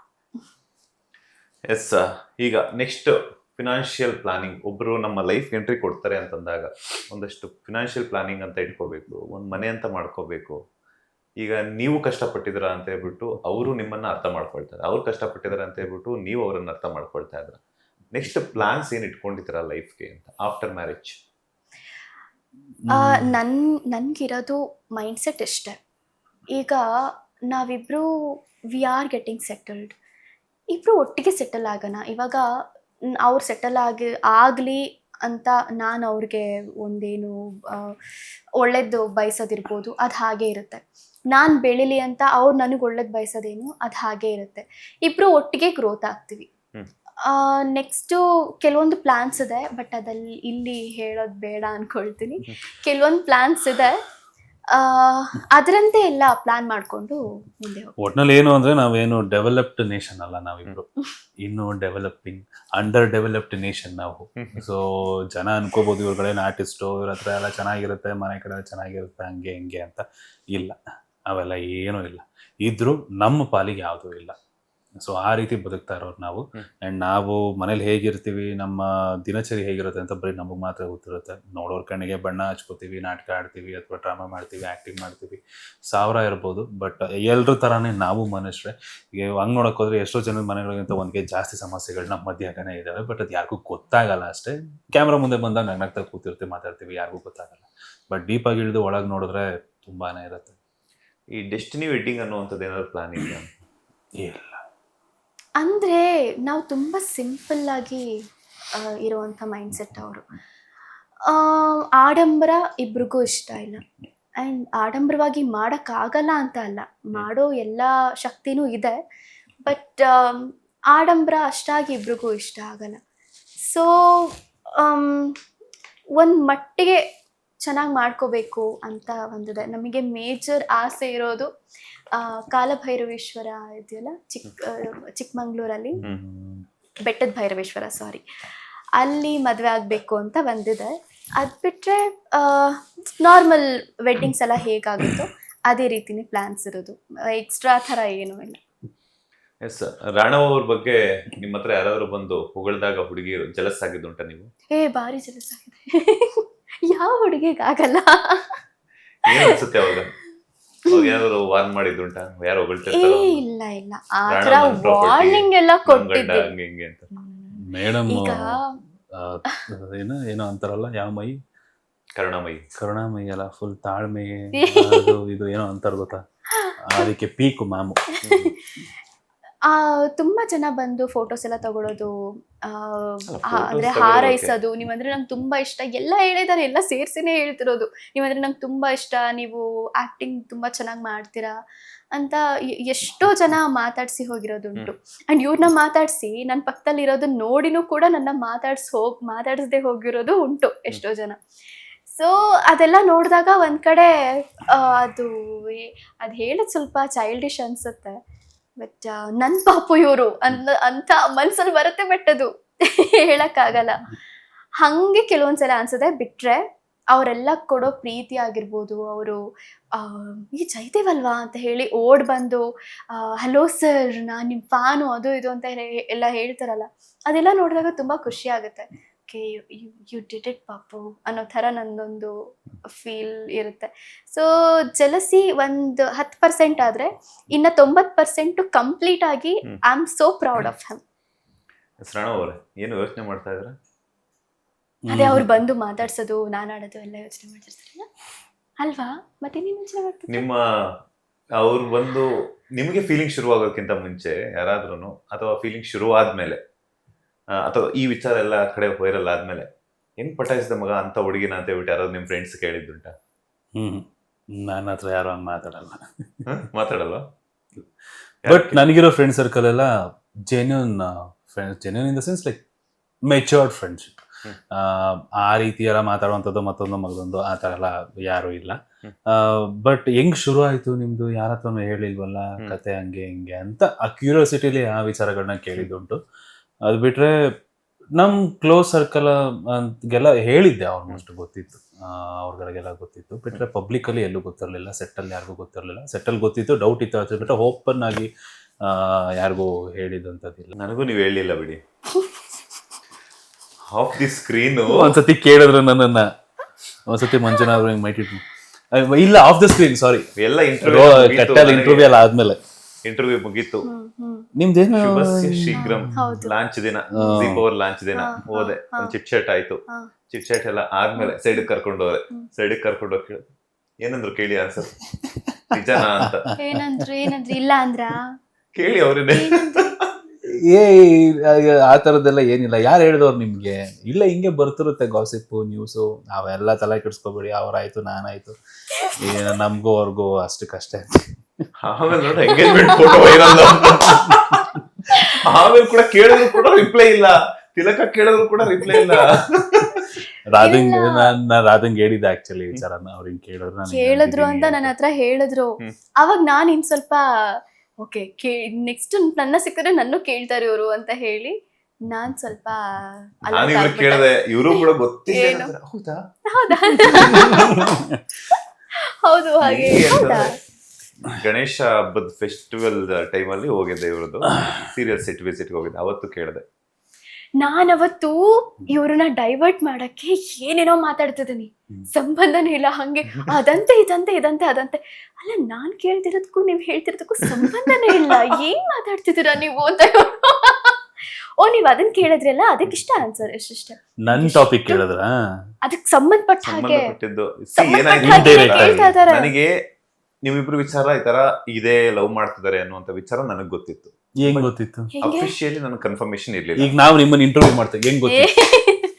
ಹೆಂಗ್ ಗೊತ್ತಿತ್ತು? ಅಂದ್ರೆ ಸುಮ್ನೆ ಒಂದ್ ಯಾರು? ಡೌಟಾ ಹೇಳಿದವ್ರು ಯಾರು? ಯಾರೋ ಒಬ್ರು ಹೇಳಿದ್ರು, ಊಟ ಅಲ್ಲ ಮನೆ ಯಾರೋ ಇಲ್ಲ ಹೇಳಿದ್ರು. ಯಾರೋ ಒಬ್ರು ಹೇಳಿದ್ರು, ಅದ್ ಯಾರು ಅಂತ ಬೇಡ, ಅದ್ ಯಾಕೆ ಬೇಡ? ಅದ್ ಬೇಡ. ನಾವು ಹಂಗ ನಾನು ಇವಾಗ ನೀವು ಕ್ವಶನ್ ಕೇಳೋದಕ್ಕೆಲ್ಲ ಅದಕ್ಕೆ ಬೇಡ ಅಂತೀನಿ. ಆಯ್ತು ಹೇಳೋಣ. ನನಗೆ ಅಫಿಷಿಯಲಿ ಕನ್ಫರ್ಮೇಶನ್ ಇಲ್ಲ, ಹೆಂಗ್ ಕೇಳೋದು ಅಂತ. ಆನ್ ಸ್ಕ್ರೀನ್ ಕೇಳಿದ್ರೆ ಮತ್ತೆಲ್ ಪ್ರಾಬ್ಲಮ್ ಆಗ್ಬಿಡ್ತು ಅನ್ನೋಂಥದ್ದು. ಬಿಕಾಸ್ ಅಫಿಷಿಯಲಿ ನನಗೆ ಕನ್ಫರ್ಮೇಶನ್ ಇತ್ತು, ಇವಾಗ ಕೇಳೋದಕ್ಕೂ ಲಾಟ್ ಆಫ್ ಡಿಫರೆನ್ಸಸ್ ಇದೆ. ಸೊ ಅದಕ್ಕೇನೆ ಎಲ್ಲ ಮುಗಿದ ಮೇಲೂ ಕೂಡ ಕೇಳಿದ್ದು, ಇವ್ರೇನಾದ್ರು ಬಾಯ್ ಬಿಡ್ತಾರ ಅಂತ ನಾನು ರಿಪೀಟ್ ಮದುವೆ ಅದು ಅದು ಇದೆಲ್ಲ ಹೆಂಗೆ ಅಂದ್ರೆ ಒಂದೇ ಕ್ವಶನ್ ತಿರ್ಗಾ ಮುರ್ಗ ಹಿಂಗ್ ತಿರ್ಗ್ಸಿ ಒಂದ್ ಟೈಮಲ್ಲಿ ನಾನೇ ಬಾಯ್ ಬಿಡ್ತೇನೇನೋ ಅನ್ನೋಷ್ಟು ನನ್ಗೆ ಟೆನ್ಷನ್ ಆಗ್ಬಿಟ್ಟೆ. ರೋಲ್ ಕಟ್ ಆದ್ಮೇಲೆ ಅಲ್ಲ ಟೆಲಿಕಾಸ್ಟ್ ಆಗಿದ್ಯಾ? ಅಂದ್ರೆ ಎಲ್ಲರೂ ಬಿಟ್ಟಿದ್ದೀರಾ? ಇಲ್ಲ ಬಿಟ್ಟಿಲ್ಲ, ಅಂದ್ರೆ ಎಡಿಟ್ ಹುಡುಗ ಆಯ್ತು. ನೀವೇ ಅಂತ ಗೊತ್ತಿಲ್ಲ, ನಿಮ್ ಹುಡುಗ ಹೆಂಗಿರ್ಬೇಕು, ಯಾವ ತರ ಇರ್ಬೇಕು, ಏನ್ ಕ್ವಾಲಿಟೀಸ್ ಇರ್ಬೇಕು, ಅದೆಲ್ಲ ಕೂಡ ಹಿಂಗೆ ಕೇಳ್ತಾ ಇದ್ದೆ. ಅವಾಗ ಅವ್ರು ಹೇಳಿದ ಕ್ವಾಲಿಟಿ ಸಿಮಿಲರ್ ಇತ್ತಾ? ಮ್ಯಾಚ್ ಆಗ್ತಿತ್ತ? ಹೇಳಿಲ್ಲ ಕಿಲಾಡಿ ಉಲ್ಟಾ ಹೇಳಿದ್ರೆ ನೀವ್ ಯಾಕೆ ಇದೇ ಕಾನ್ಸೆಪ್ಟ್ ನ ಹೇಳ್ತಿದ್ರ ಅಂತಾನು ಕೂಡ ಡೈರೆಕ್ಟ್ ಆಗಿ ಕೇಳಿದ್ರು ಅವರು. ಎಸ್, ಈಗ ಪ್ರಪೋಸೇ ಮಾಡಿಲ್ಲ ಅಂತ ಹೇಳಿದ್ರಿ, ಆ ಕಡೆ ನೀವು ತಿರ್ಕೊಂಡು ಒಂದು ರೊಮ್ಯಾಂಟಿಕ್ ಲುಕ್ ಅಲ್ಲಿ ಒಂದು ಪ್ರಪೋಸ್ ಮಾಡ್ತಾ ನಿಮ್ಮ ಧ್ವನಿಯಲ್ಲಿ ಅವ್ರಿಗೋಸ್ಕರ ಒಂದು ಸಾಂಗ್ ನ ಡೆಡಿಕೇಟ್ ಮಾಡೋದಾದ್ರೆ? ಓ ಸಾಂಗ್ ಎಲ್ಲ ಇದೆಯಾ? ಹೇಳ್ಬೇಕು. ಬೇಡ ಬಿಡಿ ಹೋಗ್ಲಿ. ಇದೆಲ್ಲ ಇಲ್ಲ, ಇಲ್ಲಾಂದ್ರೆ 10 ನಿಮ್ಗೆ ಯಾರು ಹೇಳಿದ್ ಹೇಳಿ, ಅವ್ರು ಆಡ್ತಾರಿಲ್ಲ. ಪಾರ್ಟಿ ಬೇಕಾ ಬೇಡವಾ? ಪಾರ್ಟಿ ಬೇಕಾ? ಪಾರ್ಟಿ ಬೇಡ, ಉತ್ತರ ಬೇಕು. ಆಮೇಲೆ ನೋಡಿ ಉತ್ತರ ಬೇಕು ನನಗೆ. ಉತ್ತರ ಕೊಡಿ. ಬೇಡ, ಇಲ್ಲ ನಾ ಹಾಡಲ್ಲ, ಆಡಲ್ಲ ಹಂಗ. ನನ್ ಪ್ರಪೋಸ್ ಆಡಲ್ಲ ಅಲ್ಲ, ಆಡ್ಸಲ್ಲ. ಹಾಡ್ಸಲ್ವಾ? ನಾ ಹಾಡಲ್ಲ. ನಾನೆಲ್ಲ ಫ್ಯಾನ್ಸ್ ಕೇಳ್ತಿದಾರೆ ಅಂತ ಹೇಳ್ಬಿಟ್ಟು ಫ್ಯಾನ್ಸ್ ಕಡೆಯಿಂದ ಕೇಳಿದೆ. ಆಯ್ತು ಪರವಾಗಿಲ್ಲ, ನಾ ಹಾಡಲ್ಲ, ನೀವ್ ಹೇಳಿ. ಫ್ಯಾನ್ಸ್ ಕೇಳಿದ್ರೆ ಆಡಲ್ವಾ? ನೀವ್ ಹೇಳಿ. ಯಾರು ಹೇಳಿದ್ ಅಲ್ಲ ನಾವ್ ಹಾಡ್ತೀವಿ, ನಾವ್ ನಮ್ದ್ರಲ್ಲೂ ಒಂದೇ 2 ಸಾಂಗ್ ಆಡಿಸ್ತೀನಿ. ಯಾರು ಹೇಳಿದ್ ಹೇಳಿ. ಹೇಳಿ. ರಾಯರು, ಆ? ರಾಘವೇಂದ್ರ ಸ್ವಾಮಿಗಳು ನನ್ ಕನ್ಸಲ್ ಬಂದು ಇವರಿಬ್ರು ಲವ್ ಮಾಡ್ತಾರೆ, ನಾಳೆ ದಿನ ತಾಯಿ ಮಂಜುನಾಥ ಸ್ವಾಮಿಗಳಿಗೆ ರಾಯರು ಕನ್ಸಲ್ ಬಂದು ಹೇಳಿರೋದು. ಈಗ ಹೇಳಿ, ಯಾಕೆ ಆಡಲ್ಲ ನೋಡೋಣ. ಗುರುವಾರ ಅಲ್ವಾ, ಅದಕ್ಕೆ ರಾಯರು ಅದಕ್ಕೆ ಹಾಡ್ತೀವಿ. ಆ ಕಡೆ ತಿರ್ಕೊಂಡು ಒಂದು ರೊಮ್ಯಾಂಟಿಕ್ ಲುಕ್ ಅಲ್ಲಿ ಇಬ್ರು ಕಣ್ಣಿಟ್ಟು ನೋಡ್ಕೊಂಡು. ಈ ಸಾಂಗ್ ಇವ್ರಿಗೋಸ್ಕರ ಡೆಡಿಕೇಟ್ ಮಾಡ್ತಿರೋದು. ಇನ್ನೊಂದು ಸಾಂಗು ಈಗ ಆಲ್ರೆಡಿ 2 ಸಾಂಗ್ ಇವ್ರಿಗೆ ಡೆಡಿಕೇಟ್ ಮಾಡಿದ್ದೆ ಇಂಟರ್ವ್ಯೂಸ್ ಅಲ್ಲಿ. This is third song. ಮಾಧವನು ನೀನು, ನೀನರಾಧೆ ನಾನು, ಬಳಿ ಬರಲು ನಾಚೆ ನೀರಾದೆ ನಾನು, ನನ್ನೆದೆಯ ತುಂಬೆಲ್ಲ ನಿನ್ನೊಲವ ಶೃಂಗಾರ, ಪ್ರಣಯಾಂತರಂಗದಲ್ಲಿ ಸವಿಭಾವ ಸಂಚಾರ, ಪ್ರಣಯಾಂತರಂಗದಲ್ಲಿ ಸವಿಭಾವ ಸಂಚಾರ, ಸೌಂದರ್ಯ ಸಾಕಾರ ಕೊಳಲಾದಿನ ಕೃಷ್ಣ ನಿನ್ನ ಕೈಯಲ್ಲಿ, ಕಳೆದು ದಿನ ಗೋಪಿಲೋಲ ನಿನ್ನಲ್ಲಿ, ಹಗಲಿರುಳು ನಿನಗಾನ ಸದಾ ನಿನ್ನದೇ ಧ್ಯಾನ, ನೀನೊಲಿದು ಬಂದ ದಿನ ಅದೇ ನನಗೆ ಬಹುಮಾನ, ನವಿಲಾದಿನ ನಿಂತಾಗ ನಿನ್ನೆದುರಲ್ಲಿ ಏನೋ ಕಂಪನ, ನವಿರಾಗಿ ನನ್ನೆದೆಯಲ್ಲಿ ಕೊಳಲಾದಿನ ಕೃಷ್ಣ ನಿನ್ನ ಕೈಯಲ್ಲಿ. ಈಗ ನನ್ನ ಹತ್ರ ಹಾಡ್ಸಿದ್ರಲ್ಲ, ಅವ್ರ ಹತ್ರ ಒಂದು ಹಾಡ್ಸಿ.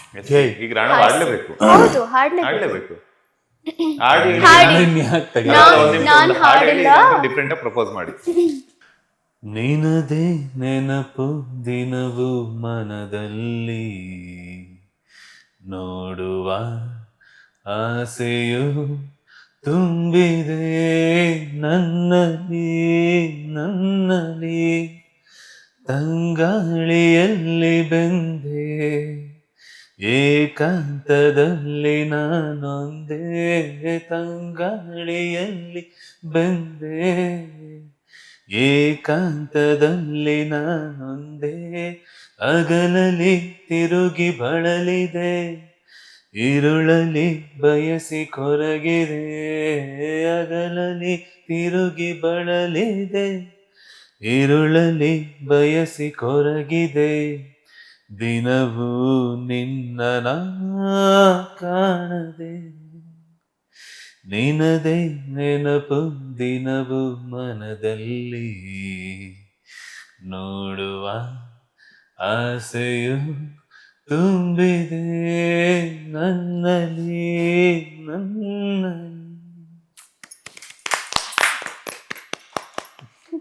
Thank you so much. I think ಇಬ್ರು ದರ್ಶನ್ ಅವರ ಅಭಿಮಾನಿಗಳು ಅನ್ಸುತ್ತಲ್ಲ. ಹೆಂಗ್ ಸ್ಟ್ರೈಕ್ ಆಯ್ತಿದ್ದು? ಗೊತ್ತಾಯ್ತು ನನಗೆ. ಮೇಡಮ್ ಅವರಂತೂ ನಾನ್ ಹೇಳಲೇಬೇಕಾಗಿದೆ. ಹೇಳಿದ್ದೆ. ಈಗಾಗಲೇ ನನಗೆ ಸುಮಾರು ಸಲ ಹೇಳಿದ್ದಾರೆ. ಸೊ ನನಗೆ ಎಲ್ಲೋ ಒಂದ್ ಕಡೆ ಅನ್ನಿಸ್ತು ನನಗೆ ನೀವು ದರ್ಶನ್ ಅವ್ರನ್ನ ತುಂಬಾ ಇಷ್ಟಪಡುವಂತಹ ವ್ಯಕ್ತಿ ಅಂತ. ಎಸ್, ನನಗೆ ದರ್ಶನ್ ಅವರು ಅಂತಲ್ಲ, like any one who is from nowhere to somewhere or somewhere ಇನ್ನೋದಕ್ಕಿಂತ ಎವ್ರಿವೇರ್, ಲೈಕ್ ದರ್ಶನ್ ಅವರು ಕೇಮ್ ಫ್ರಮ್ ನಥಿಂಗ್. ತನ್ನ ದಾರಿನ ತಾನೇ ಹುಡ್ಕೋಬೇಕಾಯ್ತು. ಯಶ್ ಅವರಾಗಿರ್ಬೋದು, ಗಣೇಶ್ ಅವರಾಗಿರ್ಬೋದು, ಲೆಜೆಂಡರಿ ರಾಜ್ಕುಮಾರ್ ಅವರಾಗಿರ್ಬೋದು. ಸೊ ಆ ಥರದ್ದೊಂದು ವ್ಯಕ್ತಿತ್ವಗಳು ಅಥವಾ ಆ ಥರದ್ದು ಒಬ್ಬ ವ್ಯಕ್ತಿ, ಆ ಥರದ್ದು ಒಬ್ಬ ಮನುಷ್ಯ ನಂಗೆ ಬೇಗ ಕನೆಕ್ಟ್ ಆಗ್ತಾರೆ. ಆ್ಯಂಡ್ ಇನ್ನೊಂದೇನು ಅಂದರೆ, ನಾಟಕ ಮಾಡದೇ ಇರುವಂಥ ವ್ಯಕ್ತಿಗಳನ್ನ ತುಂಬ ಇಷ್ಟ ಆಗ್ತದೆ. ನೇರವಾಗಿ ಮಾತಾಡೋರಾಗಿರ್ಬೋದು. ಅದು ಅದು ಇನ್ನೊಬ್ರಿಗೆ ಹರ್ಟ್ ಆಗುತ್ತೆ, ಇದು ಮತ್ತೊಂದು ಫಿಲ್ಟರ್ ಹಾಕೊಂಡು ಮಾತಾಡಬೇಕು, ನಾ ಇಲ್ಲ ಅಂತ ಹೇಳಲ್ಲ. ಬಟ್ ಫಿಲ್ಟರ್ ಹಾಕೊಳ್ಳೋಕೆ ಶುರು ಮಾಡ್ತಾ ನಾವೇನು ಮಾಡ್ಬಿಡ್ತೀವಿ, ಎಲ್ಲದಕ್ಕೂ ಫಿಲ್ಟರ್ ಹಾಕೋಕ್ಕೆ ಸ್ಟಾರ್ಟ್ ಮಾಡ್ಬಿಡ್ತೀವಿ. ನಮ್ಮ ತನನೇ ಹೊರಟೋಗುತ್ತಲ್ಲಿ. ಹಾಕೋಣ ಫಿಲ್ಟ್ರು, ಸೂಕ್ಷ್ಮವಾದ ವಿಚಾರಗಳನ್ನ ಹಾಕೋಣ. ಬಟ್ ಇಲ್ಲ ಅಂದರೆ ನೋಡ್ಬೋದು ನಾನು ಇರೋದು ಹಿಂಗೆ ಅಂತ ಹೇಳೋದು ಎಲ್ರಿಗೂ ಬರಲ್ಲ. ಆ ಕ್ಯಾರೆಕ್ಟರ್ ಎಲ್ರಿಗೂ ಬರಲ್ಲ. ಆ್ಯಂಡ್ ಬಂದರೂ ಕ್ಯಾರಿ ಮಾಡೋಕ್ಕಾಗಲ್ಲ. ಸೊ ಆ ಥರದೊಬ್ಬ ನೇರ ನುಡಿಯ ಮನುಷ್ಯ ಆತ. ಏನೇ ಆಗಿರ್ಬೋದು, ಹೆಚ್ಚು ಕಡಿಮೆ ಪ್ರಾಬ್ಲಮ್ಸು, ಮನುಷ್ಯ ಅಂದಮೇಲೆ ತಪ್ಪು ನಡೆಯುತ್ತೆ, ಅಥವಾ ದೇವ್ರು ತಪ್ಪು ಮಾಡಿಸ್ತಾನೆ, ಅಥವಾ ಸುತ್ತಮುತ್ತ ಇರೋ ಮನುಷ್ಯರು ನಮ್ಮ ಕೈಲಿ ತಪ್ಪು ಮಾಡಿಸ್ತಾರೆ, ಏನೂ ಮಾಡೋಕ್ಕಾಗಲ್ಲ. ತಪ್ಪು ಮಾಡದಿರೋ ಮನುಷ್ಯ ಯಾವನೂ ಇಲ್ಲ ಪ್ರಪಂಚದಲ್ಲಿ, ಯಾವನೂ ಇಲ್ಲ. ಸೊ ಅವ್ರ ಪರ್ಸ್ನಲ್ ಪಾಪ ಏನೂ ಆಗಿದೆ, ಆದಷ್ಟು ಬೇಗ ದೇವರು ಒಳ್ಳೇದು ಮಾಡಲಿ ಅವ್ರಿಗೆ ಅಂತ ಮನ್ಸಾರ ಹರಿಸ್ಬೋದು ಅಷ್ಟೇ. ನೀವು ಏನ್ ಹೇಳ್ತೀರಾ ರಾಧಾ ಭಗವತಿ ಅವರೇ? ಅನ್ಕೊಂಡಿದ್ದೀರಾ ನಾನ್ ದರ್ಶನ್ ಅವರ ಅಭಿಮಾನಿ, ದರ್ಶನ್ ಅವ್ರನ್ನ ಇಷ್ಟಪಡುವಂತ ವ್ಯಕ್ತಿನೇ ನನ್ನ ಲೈಫ್ ಪಾರ್ಟ್ನರ್ ಆಗಿ ಬರ್ತಾರೆ ಅಂತ? ಇಲ್ಲ, ನಾನು ಆ ಥರದ್ದೆಲ್ಲ ಏನೂ ಅನ್ಕೊಂಡಿರ್ಲಿಲ್ಲ. ಬಟ್ ಕೇಳಿದಾಗ ಖುಷಿ ಆಯಿತು. ಆ್ಯಂಡ್ ಕೆಲವೊಂದ್ಸಲ ಸ್ಕ್ರೀನ್ ಮೇಲೆ ಅವ್ರ ಥರದ್ದೇ ಕೆಲವೊಂದು ಬಾಡಿ ಲ್ಯಾಂಗ್ವೇಜಸನ್ನು ನಾನು ಅಬ್ಸರ್ವ್ ಮಾಡಿದ್ದೀನಿ ಇವರಲ್ಲಿ. ನಂಗೆ ಹಾಗೆ ಅನಿಸಿದ್ದುಂಟು ಕೆಲವೊಂದ್ಸಲ, ಅವ್ರ ಥರನೇ ಬರುತ್ತಲ್ಲ ಆ ಬಾಡಿ ಲ್ಯಾಂಗ್ವೇಜು ಅಂತ. ಆಮೇಲೆ ಅವರು ಒಂದ್ಸಲ ಹೇಳಿದ್ರಲ್ಲ, ಮೋಸ್ಟ್ಲಿ ಅದು ಈಗ ನಾವು ಯಾರನ್ನಾದ್ರೂ ತುಂಬ ಇಷ್ಟಪಡ್ತೀವಿ, ಅಂದರೆ ಅವ್ರ ಮಾತುಗಳನ್ನೆಲ್ಲ ನಾವು ತುಂಬ ಇಷ್ಟಪಡ್ತೀವಿ ಅಂತ ಎಲ್ಲ ಬಂದಾಗ, ಅವ್ರದ್ದು ಕೆಲವೊಂದು ಗುಣಗಳು ತಾನೇ ಗುಣಗಳು in the sense body language ಆಗಿರ್ಬೋದು, ಈ ಥರದ್ದೆಲ್ಲ ತನಗೆ ತಾನೇ ಬಂದ್ಬಿಡುತ್ತೆ. ಸೊ ಮೋಸ್ಟ್ಲಿ ಅದಕ್ಕೆ ಹಿಂಗೆ ಬರ್ತಿರ್ಬೋದು ಅಂತ ಹೇಳಿ ನಾನು ಅನ್ಕೊಂಡಿದ್ದುಂಟು. ಬಟ್ ಇವರು ಅಂದರೆ ನನ್ನ ಸ್ಟಾರ್ಟಿಂಗಲ್ಲಿ ಈ ಥರದ್ದವರೇ, ಅಂದರೆ ಇವ್ರನ್ನ ಇಷ್ಟಪಡೋರೆ ನನಗೆ ಸಿಗಬೇಕು ಅಂತ ನಾನು ಏನು ಅನ್ಕೊಂಡಿಲ್ಲ. ಬಟ್ ಗೊತ್ತಾದಾಗ ಖುಷಿ ಆಯ್ತು. ಎಸ್, ಅವರು ನಿಮ್ಗೆ ಅಡಿಗೆ ಮಾಡಿರ್ತಾರೆ ಅಂತ ಕೇಳ್ಪಟ್ಟಿವಿ. ಹೌದು. ಯಾವ ಡಿಶ್ ಅವ್ರು ಮಾಡುವಂಥದ್ದು ನಿಮ್ಗೆ ತುಂಬಾ ಇಷ್ಟ ಅಂತ? ಅವರು ಪಲಾವ್ ಮಾಡ್ತಾರೆ, ವೆಜಿಟೇಬಲ್ ಪಲಾವ್ ತುಂಬ ಚೆನ್ನಾಗಿ ಮಾಡ್ತಾರೆ. ನೀವು ಅವ್ರಿಗೆ ಯಾವ ಡಿಶ್ನ ತುಂಬಾ ಇಷ್ಟಪಟ್ಟು ಮಾಡ್ಕೊಡ್ತೀರಾ? ಬೇಜಾನ್ ಮಾಡ್ಕೊಟ್ಟಿದ್ದೀನಿ ನಾನು. ಇವರು ತುಂಬಾ ಸಲ, 2-3 ಸಲ ಮಾಡ್ಕೊಟ್ಟಿದ್ದಾರೆ. ನಾನು 1-2 ಸಲ ನನ್ನ ಕೈಯಾರೆ ಇವ್ರಿಗೆ ವೆಜ್ಜೇ ಮಾಡ್ಕೊಟ್ಟಿದ್ದೆ. ಜಾಸ್ತಿ ಮಾಡ್ಕೊಟ್ಟಿರೋದು ನಾನು. ನೀವೇನು ಏನ್ ಮಾಡ್ಕೊಟ್ಟಿದ್ರಿ? ವೆಜ್ ಎಲ್ಲ ತರ ರೈಸ್ ಐಟಮ್ಸ್. ನಾನು ರೈಸ್ ಐಟಮ್ಸೇ ಮಾಡಿಕೊಟ್ಟಿದ್ದು, ಇವರು ರೈಸ್ ಐಟಮ್ಸ್. ನೀವು ವರ್ಕೌಟ್ ಮಾಡ್ತಿರ್ತೀರ, ಆಕ್ಟರ್ ಆಗಿರ್ಬೋದು ಅಥವಾ ವಿಲನ್ ಆಗಿರ್ಬೋದು. ಆಕ್ಟಿಂಗ್ ಅಂತ ಹೋದಾಗ ನಮ್ಮ ಮೈಕಟ್ ಆಗಿರ್ಬೋದು ಅಥವಾ ನಮ್ಮ ಬಾಡಿ ಶೇಪ್ ಆಗಿರ್ಬೋದು ಸಾಕಷ್ಟು ಇಂಪ್ರೆಸ್ ಮಾಡ್ಬೇಕಾಗುತ್ತೆ ನಿಮ್ಮ ಪಾತ್ರದ ಮೂಲಕ. ಸೊ ನೀವು ಜಿಮ್ ಮಾಡ್ತೀರಾ, ಯೋಗ ಮಾಡ್ತೀರಾ, ಹಿಂಗೆ ಅಂತ? ಏನು ಮಾಡಲ್ಲ ನಾನು. 3.5 ವರ್ಷ ಆಯ್ತು ಜಿಮ್ಗೆ ಹೋಗಿ. ಫ್ರಾಂಕ್ ಆಗಿ ಹೇಳ್ಬೇಕು, ಸುಮ್ಮನೆ ಏನೋ ಜನ ನೋಡ್ತಾರೆ ಅಂತ ನಾನು ಸುಳ್ಳು ಹೇಳಲ್ಲ. ಅಮೃತಧಾರೆ ಶುರು ಆದಾಗಿಂದ, ಅದಕ್ಕೆ ಮುಂಚೆ ಹೋಗ್ತಾ ಇದ್ದು ಇರ್ರೆಗ್ಯುಲರ್ ಆಗಿ, ಬಟ್ ಹೋಗ್ತಿದ್ದೆ. ಬಟ್ ಅಮೃತಧಾರೆ ಶುರು ಆದಾಗಿಂದ ನಾನು ಯಾವ ವರ್ಕೌಟು ಮಾಡಲ್ಲ. ಬಟ್ ನನ್ನ ಮೆಟಬಾಲಿಸಮ್ ಚೆನ್ನಾಗಿದೆ, ಬೇಗ ದಪ್ಪ ಆಗ್ತೀನಿ, ಬೇಗ ಸಣ್ಣ ಆಗ್ತೀನಿ. ಅದನ್ನ ಅಮೃತಧಾರಲ್ಲಿ ಕ್ಲಿಯರ್ ಆಗಿ ನೋಡ್ಬೋದು. ಒಂದೊಂದಷ್ಟು ಮಂತ್ಸ್ಗಳಲ್ಲಿ ಒಂದೊಂದಷ್ಟು ಸೈಜ್ಗಳು ವೇರಿ ಆಗ್ಬಿಟ್ಟಿದ್ದೀನಿ. ಸುಮಾರಷ್ಟು ಲುಕ್ ಮಾಡ್ಬಿಟ್ಟಿದ್ದೀನಿ. ಅದೊಂದು ದೇವ್ರ ಕೊಟ್ಟಂಗೆ ಬೇಗ ಸಣ್ಣ ಆಗ್ತೀನಿ, ಬೇಗ ದಪ್ಪ ಆಗ್ತೀನಿ. I can mold my body as per my wish and as soon as possible. Yes anyway, thank you so much. ಸಾಕಷ್ಟು ವಿಚಾರಗಳನ್ನ ತಿಳಿಸ್ಕೊಟ್ರಿ. 6 ತಿಂಗಳ ಕಠಿಣ ಪರಿಶ್ರಮದೊಂದಿಗೆ ಚಾನಲ್ ಚೇಂಜ್ ಮಾಡ್ತೀನಿ. ಏನ್ ಹೇಳ್ತೀರಾ ಫೈನಲ್ ಆಗಿ ನನಗೆ, ನಮ್ಮ ಚಾನಲ್ಗೆ, ನಿಮ್ಮ ಅಭಿಮಾನಿಗಳಿಗೆ? ಸುಮನ್ ಟಿವಿ ಕನ್ನಡದ ಎಲ್ಲಾ ವೀಕ್ಷಕರಿಗೂ ನನ್ನ ಕಡೆಯಿಂದ ತುಂಬ ಹೃದಯದ ಧನ್ಯವಾದಗಳನ್ನು ತಿಳಿಸ್ತೀನಿ. ಆ್ಯಂಡ್ ಏನಕ್ಕಂದರೆ ಇವಾಗಿನವರೆಗೂ ನಾವು ಇಲ್ಲಿವರೆಗೂ ಬಂದಿದ್ದೀವಿ ಅಂತ ಅಂದರೆ ಅದಕ್ಕೆಲ್ಲ ನೀವುಗಳ ಕಾರಣ. ನೀವುಗಳು ಇಷ್ಟೊಂದು ಪ್ರೋತ್ಸಾಹ ಕೊಡ್ತಾ ಇರೋದ್ರಿಂದ ನಮ್ಮನ್ನು ಚಾನಲ್ಗಳಾಗಲಿ ಅಥವಾ ಸೋಷಿಯಲ್ ಮೀಡಿಯಾದವರಾಗಲಿ ಬಂದು ನಮ್ಮನ್ನು ಕರೆದು ಮಾತಾಡಿಸ್ತಾ ಇದ್ದಾರೆ. ನಿಮ್ಗಳಿಗೆ ಮೊದಲನೇ ಧನ್ಯವಾದಗಳನ್ನ ಹೇಳ್ತೀನಿ. ಆ್ಯಂಡ್ ಮತ್ತೊಂದು ಧನ್ಯವಾದನ ನಾನು ಸುಮನ್ ಟಿವಿ ಕನ್ನಡಕ್ಕೆ ಹೇಳ್ತೀನಿ, ನಮ್ಮನ್ನ ಕರೆಸಿ ಇಷ್ಟೊತ್ತು ಮಾತಾಡಿದ್ದಕ್ಕೆ. Thank you so much. ನಿಮ್ಮೆಲ್ರಿಗೂ ತುಂಬಾನೇ ಒಳ್ಳೇದಾಗ್ಲಿ. Once again happy birthday to you. Thank you. ದೇವ್ರು ಒಳ್ಳೇದ್ ಮಾಡ್ಲಿ. ಈ ವರ್ಷ ನಿಮ್ಮ ಎಲ್ಲಾ ಆಸೆಗಳು ಈಡೇರ್ಲಿ. ಈ ವರ್ಷಕ್ಕೆ ಮಾತ್ರನಾ? ನೆಕ್ಸ್ಟ್ ವರ್ಷ ಬಂದ ಮತ್ತೆ ವಿಶ್ ಮಾಡ್ಬೇಕಲ್ಲ. Okay. And thanks for inviting us. So ಸತತ ಪ್ರಯತ್ನಗಳ ನಂತರ ಇಬ್ರು ಒಟ್ಟಿಗೆ ಈಗ ಬಂದಿದ್ದೀವಿ. ಸುಮನ್ ಟಿವಿ ಕನ್ನಡ ವೀಕ್ಷಕರಿಗೆ ಎಲ್ರಿಗೂ ಒಳ್ಳೇದಾಗ್ಲಿ, ನಗ್ನಾಗ್ತಾ ಇರಿ, ಖುಷಿಯಾಗಿರಿ. ಅದೇ ದೊಡ್ಡ ಹೆಲ್ತ್ ಟಿಪ್ ಅಂಡ್ ಅದೇ ದೊಡ್ಡ ಅಸ್ತ್ರ ಅಥವಾ ಸೊಲ್ಯೂಷನ್ ಎಲ್ಲ ಪ್ರಾಬ್ಲಮ್ಸ್ಗಳಿಗೂ. ಏನಾದರೂ ಆಗಲಿ ಆರಾಮಾಗಿರಿ, ಕೂಲ್ ಆಗಿರಿ, ನಗ್ನಾಗ್ತಾ ಇರಿ. ಆ್ಯಂಡ್ ನಮ್ಮ ಈ ಒಂದು ಇಂಟರ್ವ್ಯೂನಲ್ಲಿ ಯಾರಿಗಾದ್ರೂ ಏನಾದರೂ ನೋವಾಗುವಂಥದ್ದು ಮಾತಾಡಿದರೆ ಅಥವಾ ಯಾರಿಗಾದ್ರೂ ಇದು ಅನ್ವಯಿಸುತ್ತೆ ಅಂತ ಅಂದ್ಕೊಂಡಿದ್ರೆ ಅದು ಖಂಡಿತ ಯಾರಿಗೂ ನೋವಾಗಲಿ ಅಂತ ಮಾತಾಡಿರೋದಲ್ಲ, ಯಾರಿಗೂ ಅನ್ವಯಿಸೋದಲ್ಲ. ಇದು ಪ್ಯೂರ್, ಇದು ನಮ್ಮ ವೈಯಕ್ತಿಕ ಫನ್ಗೋಸ್ಕರ ನಮ್ಮ ವೈಯಕ್ತಿಕ ಒಂದು ಹೇಳಿಕೆಗಳನ್ನ ನಾವು ಕೊಟ್ಟಿರ್ತೀವಿ ಅಥವಾ ನಮ್ಮ ಮಧ್ಯದ ಏನೋ ಒಂದು ಮಾತುಗಳನ್ನ ಆಡಿರ್ತೀವಿ. ಇದಕ್ಕೆ ಯಾರು ನೆಗೆಟಿವ್ ಭಾವಿಸೋದಾಗ್ಲಿ ಅನ್ಯತೆ ಭಾವಿಸೋದಾಗ್ಲಿ ದಯವಿಟ್ಟು ಮಾಡಬೇಡಿ. ನಿಮ್ಮ ಆಶೀರ್ವಾದ ಯಾವಾಗಲೂ ನಮ್ಮ ಮೇಲೆ ಇರಲಿ. Thank you so much. Thank you so much. Finally ಬಂದು ಇವತ್ತು ಇಬ್ರು ಕೂತು ಇಂಟರ್ವ್ಯೂ ಕೊಟ್ಟಿದ್ದಕ್ಕೆ ತುಂಬಾನೇ ಖುಷಿ ಆಯಿತು. ಬಿಕಾಸ್ ಯಾಕಂತಂದ್ರೆ ನಾನು ಮಾತಾಡಿದಾಗಲೂ ಕೂಡ ಕೇಳಿದ್ದೆ, ಪರ್ಸ್ನಲ್ ಆಗಿ ಸಪ್ರೇಟ್ ಮಾಡಿದ್ದೆ. ಬಟ್ ಆಫ್ಟರ್ ಮದುವೆ ಫಿಕ್ಸ್ ಆದ್ಮೇಲೆ ನಿಮ್ದಾಗಿತ್ತು, ಇವ್ರದ್ದಾಗಿರ್ಲಿಲ್ಲ. ಸೊ ಫೈನಲಿ ಇವಾಗ ಇಬ್ಬರದು ಆಯ್ತು. ತುಂಬಾ ಖುಷಿ ಆಯ್ತು. ಐ ಥಿಂಕ್ ಬರ್ತ್ಡೇ ಗಿಫ್ಟ್ ಇದೆನಾ ಅಂತ. ಏನಿವೆ ಒಳ್ಳೇದಾಗ್ಲಿ. ಅಡ್ವಾನ್ಸ್ ಹ್ಯಾಪಿ ಮ್ಯಾರಿಡ್ ಲೈಫ್ ನಮ್ಮ ಸುಮನ್ ಟಿವಿ ಕಡೆಯಿಂದ ಅಂಡ್ ಸ್ಟಾಫ್ ಕಡೆಯಿಂದ ಅಂಡ್ ಎಲ್ಲ ವೀಕ್ಷಕರ ಕಡೆಯಿಂದ. ನಿಮ್ಗೆ ಯಾರ ದೃಷ್ಟಿನೂ ಕೂಡ ಇರ್ಲಿ ಅಂಡ್ ಒಳ್ಳೇದಾಗ್ಲಿ. ಬ್ಯಾಕ್ ಟು ಬ್ಯಾಕ್ ಪ್ರಾಜೆಕ್ಟ್ ಗಳ ಮೂಲಕ ನೀವ್ ಇಷ್ಟಪಟ್ಟಂತೆನೆ ಕಿರುತೆರೆ ಮತ್ತೆ ಹಿರಿತೆರೆಯಲ್ಲಿ ಬ್ಯಾಕ್ ಟು ಬ್ಯಾಕ್ ಪಾತ್ರಗಳ ಮೂಲಕ ಎಲ್ಲಾ ಕನ್ನಡಿಗರನ್ನ ಮತ್ತೆ ಪರಭಾಷಾ ಸಿನಿ ಪ್ರೇಕ್ಷಕರನ್ನ, ಕಿರುತೆರೆ ವೀಕ್ಷಕರನ್ನ ಕೂಡ ಎಂಟರ್ಟೈನ್ ಮಾಡ್ಲಿ. ಒಳ್ಳೇದಾಗ್ಲಿ. All the best. Thank you. Yes, ನೋಡಿದ್ರಲ್ಲ ವೀಕ್ಷಕರ, ಇದಾಗಿತ್ತು ಡಬಲ್ ಆರ್ ಇಂಟರ್ವ್ಯೂ, ಅಂದ್ರೆ ರಾಧಾ ಭಗವತಿ ಅಂಡ್ ರಾಣವ್ ಆರ್ ಗೌಡ ಅವರ ಸ್ಪೆಷಲ್ ಇಂಟರ್ವ್ಯೂ. ಮುಂದಿನ ಎಪಿಸೋಡ್ ನಲ್ಲಿ ಮತ್ತೋರ್ವ ಸೆಲೆಬ್ರಿಟಿಯೊಂದಿಗೆ ಸಿಗ್ತೀನಿ. ಅಲ್ಲಿವರೆಗೂ ನೋಡ್ತಾನೆ ಇರಿ ಸುಮನ್ ಟಿವಿ ಕನ್ನಡ. ಧನ್ಯವಾದಗಳು.